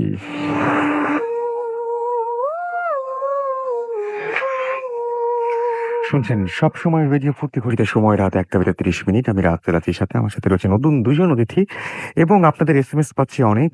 তানভীর খান আমাদের ঢাকা থেকে এসএমএস করে বলছেন 4th স্টোরিটা খুব ভয় পেয়েছেন তিনি। নাজমুল টিকাটুলি থেকে আমাদের এসএমএস করেছেন আমাদেরকে ইসরাইল রাজশাহী থেকে এবং আমাদেরকে এসএমএস করেছেন দেখতে পাচ্ছি Leon. Third story was very good. আমাদের এসএমএস করেছেন ইপা লালবাগ থেকে। ভাইয়া ভূত এফএম আমার আর আমার হাজবেন্ড মিলে শুনছি। রুদ্র চট্টগ্রাম থেকে এসএমএস করেছেন আমাদেরকে আসিফ সাতক্ষীরা থেকে এবং এসএমএস করেছেন আমাদেরকে রিপন মানিকগঞ্জ থেকে। আমাদেরকে এছাড়াও কামরুল লুসা এসএমএস করেছেন আজিমপুর থেকে। আমাদের এসএমএস করেছেন রৌফ রৌফ খান। এছাড়া আমাদের এসএমএস করেছেন দেখতে পাচ্ছি আমাদেরকে এসএমএস করছেন দেখতে পাচ্ছি আচ্ছা সুজন। আচ্ছা আমাদেরকে জেবি এসএমএস করেছেন আমাদেরকে তাজবীর। এছাড়াও সুমি এসএমএস করেছেন খুলনা থেকে। এবং সেকেন্ড ঘটনা বশির ভাইয়ের খুব ভালো লেগেছে। আমাদেরকে মোস্তাক বেইলি রোড থেকে এসএমএস করেছেন এবং আমাদেরকে এসএমএস করেছেন ডলার। এসএমএস করেছেন ইভান। এসএমএস করেছেন আমাদেরকে অর্পি মিরপুর ১৪ থেকে। ভূত এফএম জমে উঠেছে এরকম কিছুটা বলেছেন তিনি। আমাদেরকে এছাড়া এসএমএস করেছেন এসকে সুমন। আমাদেরকে নিশাদ এসএমএস করেছেন এবং তার কাছে স্টোরিটি অসাম লেগেছে। আমাদেরকে এছাড়াও এসএমএস করেছেন মাসুম বেলাল রাজশাহী থেকে। তিনি এবং তার ৩ ফ্রেন্ড মিলে লাইট বন্ধ করে ভূত এফএম শুনছেন। রবিউল ইসলাম আমাদের এসএমএস করেছেন আমাদেরকে পৃথ্বী। এছাড়াও আমাদের এসএমএস আচ্ছা পৃথিবীর নিশাত ওকে মালিবাগ থেকে এসএমএস করেছেন এবং আমাদেরকে এসএমএস করেছেন দেখতে পাচ্ছি আরাফাত ঢাকা থেকে। অল স্টোরিজ তার কাছে মানে অসম লেগেছে। এছাড়া আমাদেরকে এসএমএস করেছেন পলাশ। এসএমএস করেছেন রুহিত। আসলে কথা বলার বেশি টাইম নেই। আমরা সরাসরি ঘটনায় চলে যাচ্ছি। আমাদের নতুন আরো একজন অতিথি জয়েন করেছেন। তার কাছে আপনার নামটা একটু প্লিজ বলবেন এবং কোথা থেকে এসেছেন। হ্যালো লিসেনার্স, আমি বিলাস মিরপুর থেকে এসেছি। তো আমি আমার স্টোরিটা শুরু করতেছি। তো এই স্টোরি হচ্ছে লন্ডনের। তো লন্ডন থেকে শুরু হয় লস অ্যাঞ্জেল পর্যন্ত। তো যিনি আমাকে শেয়ার করছেন ওনার কাজ করতাম আমি অনলাইনে। তো ওনার ওয়াইফ ছিল আমেরিকান। উনি আর ওনার ওয়াইফ এবং ওনার ছেলে বেড়াতে যায় লস অ্যাঞ্জেল শহরে। তো একটা হোটেলে উঠে। তো হোটেলে থাকাকালীন তো কোনো সমস্যা হয় না, ২-৩ দিন ছিল। তো পরের দিন আইসা পড়বে। তো ওনার ওয়াইফ ওনার ছেলে চলে যায় বাপের বাড়িতে। এখানে ওনার ওয়াইফের বাপের বাড়ি ছিল। উনি রাতে একা থাকে হোটেলে। তো রাতে প্রায় ১২টা ওভার হয়ে গেছে। উনি ল্যাপটপে কাজ করতেছে। তো উনি ওয়াশরুমে যায় নর্মালি। ওনার রুমে কেউ থাকে না। উনি ওয়াশরুম থেকে যখন ব্যাক করে তখন দেখে ওনার ল্যাপটপে নর্মালি যেসব কাজ করতেছিল কোনো কাজ নেই। অন্য সব ফাইল ওপেন করা, জাস্ট সবকিছু র্যান্ডমলি ওপেন হয়ে গেছে। তো আমি চিন্তা করলে হয়তো বা ইলেকট্রিক জিনিস হইতেই পারে। তিনি নর্মাল ভাবে নিলেন। তিনি আবার ল্যাপটপে কাজ শুরু করলেন এবং কাজ করতে করতে এক পর্যায়ে তিনি চিন্তা করলেন যে ঘুমাবো। তখন রাত প্রায় ৩টা বাজে। তো উনি ল্যাপটপটা অফ করে নামিয়ে তারপরে ওয়াশরুমে ফ্রেশ হয়ে শুতে যায়। তখন যখন ওয়াশরুম থেকে বের হয় তখন দেখে যে ল্যাপটপটা অন করা প্লাস কাজ চলতেছে। এর আগে যখন দেখছিল তখন কাজ চলতেছিল না, সবকিছু ওপেন ছিল। এবার র্যান্ডমলি কাজ চলতেছে, টাইপিং হইতেছে, বাট কেউ নাই। মানে ল্যাপটপের সামনে যে কেউ থাকবে বা অবয়ব থাকবে কোনো কিছুই ধরনের সব কাজ করতেছে। তো উনি চিন্তা করেন যে ল্যাপটপটা অফ ছিল, তারপর অন করা। তো উনি চিন্তা হয়তো বা রাত জাগছে বেশি, যার কারণে এরকম হইতে পারে। উনি ল্যাপটপ অফ করে বেডে চলে যায়। তো রাত ৩টার পরে হয়ে গেছে। তো উনি ঘুমাইতেছে। তো কলের আওয়াজে ট্যাবের আওয়াজে ঘুম ভেঙে যায়। তো উনি ঘুম ভেঙে দেখে যে ওয়াশরুমে লাইট জ্বলতেছে প্লাস ভিতরে মানে সবগুলো কল ছেড়ে দেয়া। তো উনি চিন্তা করলো যে আমি তো ওয়াশরুমে কল তো অফ করছি প্লাস লাইটটাও অফ ছিল। তো উনি একটু ভয়ে ভয়ে উঠে ওইটা ওয়াশরুমের গেটটা যখন ধাক্কা দেয় তখন দেখে যে কোনো পানির আওয়াজ নাই, প্লাস কলগুলা বন্ধ। ইভেন পানি যদি এইমাত্র পড়ে যে পানি গড়ায় পড়বে সেরকম কোনো পানি নেই, সবকিছু নর্মালি ছিল। একটু আগে ওয়াশরুম ইউজ করছে, নর্মালি হালকা পাতলা পানি ছিল সেগুলা, কিন্তু লাইটটা তখনও জ্বলতেছিল। তখন তার ভয় লেগে যায়। তখন সে বেরিয়ে আসতে আসতে চিন্তা করে সবকিছু মিলে থাকে যে ল্যাপটপ অন ছিল বা সবকিছু মিলে থাকে। তখন আবার ওয়াশরুমে যখন তাকায় ওয়াশরুমের লাইটটা কিন্তু অনই ছিল, অফ করার তো খেয়াল ছিল না ওনার। তো ওয়াশরুমের সামনে দেখে গেটের সামনে একটা মেয়ে দাঁড়ায় আসছে। তো পিছনের লাইটের কারণে সামনে চেহারা বোঝা যেতেছে না। তো মেয়েটা অল্প বয়সী যেটুকু বোঝা গেল। তো 25-30 হবে এই টাইপের। তো মেয়েটা ওনার দিকে তাকিয়ে আছে। ভাই আমরা কিন্তু এরকম দেখছি যে বা শুনি যে হিংস্র টাইপের চেহারা বা ভয়ংকর একটা চেহারা থাকে। তো ঐরকম কিছুই না। মেয়েটা খুব করুণ চোখে তাকিয়ে আছে বা একটু হোপলেস টাইপের এই টাইপের চোখে তাকিয়ে আছে। তো উনি ভয় পেয়ে যে উনার রুমে কেউ ছিল না, একটা মেয়ে আসলো কই থেকে। তো উনি ভয় ইন্টারকমে ফোন দিবে। তো রিসিভার উঠানোর সময় যখন ডান দিকে তাকালো তখন দেখে একটা বাচ্চা মেয়ে এখানে দাঁড়ায় আছে, ৫-৬ বছর হবে। তো উনি এবার সম্পূর্ণ ভয় পেয়ে যায়, কারণ ওর রুমে তো কেউ ছিল না। আর রাত জাগার কারণে এত হ্যালুসিনেশন হবে না, কারণ একটা পর একটা ঘুরতেছে। তো এটা নিতে না পারা ব্রেনে প্রেশার হয়, যার কারণে সেন্সলেস হয়ে যায়। তো পরের দিন যখন হাসপাতালে জ্ঞান ফিরে, তখন জ্ঞান ফেরার পরে উনি জানতে পারে যে উনাকে নাকি রুমের বাইরে পাওয়া গেছে। বাট উনি যতক্ষণ সেন্স ছিল উনি তার বেডের উপরে ছিল। তো উনার ফ্যামিলি কাউকে বলে নাই। পরে লন্ডনে এসে পড়ে। তো লন্ডনে সবকিছু ঠিক ছিল, নরমালি উনি ওই অবস্থাটা কাটায়া ব্যাক করছে, জবে শুরু করছে। একদিন মানে এর মাঝখানে আবার একটু দুঃস্বপ্ন দেখা শুরু করে, বাট ওগুলো নরমালি ছিল। তো ৪-৫ দিন পরে উনার ছেলে ৯ বছর বয়স, তো উনি এসে বলল যে, "বাবা এদিকে তাকাও, মানে একটু ভালো করে দেখো যে কিছু বুঝতেছ কিনা?" তো তাকায় দেখে না নরমালি সবকিছু। তখন বলল আবার এভাবে বিভিন্নভাবে দেখায়। তারপর বলল যে, "এখনো বোঝো নাই?" তখন উনি বললেন যে, "না।" তখন বলল যে, "কোনো কিছুরই কোনো বস্তুরই ছায়া নাই।" তো উনি ভালো করে দেখতেছে যে আসলে কোনো কিছুর ছায়া নেই। ইভেন উনার ছায়াও নাই। তো উনার সামনে ল্যাপটপ, ল্যাপটপের পিছনে লাইট। তো যার কারণে সামনে ছায়া পড়ার কথা, কোনো ছায়াও নাই। তো উনি এবার চিন্তা করলো যে লাইটের আলো সম্ভবত অনেক বেশি, যার কারণে ছায়াটা পড়তেছে না। রিফ্লেক্ট হয়ে সব দিকে আলোটা যাচ্ছে। তো উনি ছেলে কিছু না বলে উনি বাইর হয়ে যায়। সব পুরা ঘরটা চেক করে যে কোনো কিছু যে ছায়া আছে কিনা। তো উনি দেখলেন যে পুরা দোতলা বিল্ডিং, তো নিচতলা দোতলা কোনো কিছুরই ছায়া নাই। লাইট বন্ধ করে বা লাইট জ্বেলে বা টর্চ দিয়ে কোনো কিছুরই ছায়া নাই। তো উনি এটা চিন্তা করলো যে হয়তোবা কোনো ঘরে কোনো সমস্যা হইতে পারে। প্যারানরমাল উনার মাথায় আসে নাই। তা ২ দিন পরে উনার ওয়াইফ একদিন উনাকে বলতেছে যে গত রাতে উনার ছেলে আর উনার ওয়াইফ বাড়ির সামনে কথা বলতেছিল বা কোনো খেলাধুলা করতেছিল। তো উনার যখন বাড়ির দিকে তাকালো ছাদে, দেখতেছে যে একটা মেয়ে রেলিং এর উপরে হাঁটতেছে। তো উপরের আলো না থাকার কারণে বোঝা যাইতেছিল যে একটা মেয়ে, কারণ বাতাসে চুল উঠতেছে, নরমালি হাঁটতেছে। উনি জোরে উঠে ছাদে, কারণ উনার মধ্যে এই প্যারানরমাল কোনো কিছু চিন্তা ভাবনা ছিল না। হয়তোবা কেউ লাফ দিবে বা উনার কাজের মেয়ে ছিল বা এই টাইপের উনি ছিল যে কেউ কি আবার দুষ্টামি করে হাঁটতেছে কিনা এভাবে। উনি ছাদে যেয়ে দেখে কেউ নাই। পরে বাসার নিচে সবাইকে নোটিস করে দেখলো যে ঘরে সবাই আছে নরমালি, যে যার মতো কাজে। তাহলে উপরে কে ছিল? তখন উনার ভয় লাগে। তো উনি উনার হাসব্যান্ডকে জানায়। তো উনার ছেলেও জানায় যে এভাবে যে ওর ছেলে যখন ঘুমায় বা জায়গা থাকে, তো উনার রুমের সামনে দিয়ে নাকি একটা বাচ্চা মেয়ে হেঁটে যায় বা একটা মহিলা। তো এবার আস্তে, আস্তে ১ সপ্তাহ ২ সপ্তাহের মধ্যে সবাই এটা টের পাইলো যে আর ২ টা পার্সন ঘরের মধ্যে ঘোরাফেরা করে। তো উনার ফাদার ডাকলো, যেহেতু খ্রিস্টান। তো ফাদার ডাকার পরে ফাদার যারা বলল, তো ফাদারকে কিন্তু আগে কাহিনীটা বলে নাই যে লস এঞ্জেলস শহরে হোটেলে যা ঘটছে। তো ফাদার বলল, "আপনি সম্ভবত দূরে কোথাও গেছিলেন?" তখন বলছিলেন, "হ্যাঁ।" বলছিল, "আপনি যেখানে গেছিলেন সেখানে কিছু আত্মা আপনার সাথে আইসা পড়ছে। তাদের ভালো লাগছে আপনার এই জায়গাটা। তো ওরা এখান থেকে যাবে না এবং আপনার ক্ষতিও করবে না। আপনি যদি এদেরকে সরাইতে চান তাহলে এরা আপনার ক্ষতি করতে যাবে। কিন্তু এরা আপনার নরমালি ক্ষতি করবে না।" তো উনি এইটুক চিন্তা ছিল হয়তো ক্ষতি করবে না। কিন্তু ফ্যামিলিতে একটা বাচ্চা আছে, প্লাস ওয়াইফ উনার ভয় পায়। আবার উনার কাজেও মন বসাতে পারতেছে না। তো দিন যায়, তারপরে এভাবে আরো অনেক কিছু ঘটতে থাকে। তো উনি বাড়িটা বিক্রি করে দেয়।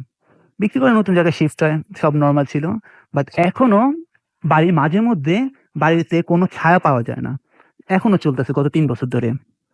রাসেল ভাইয়া। ওকে।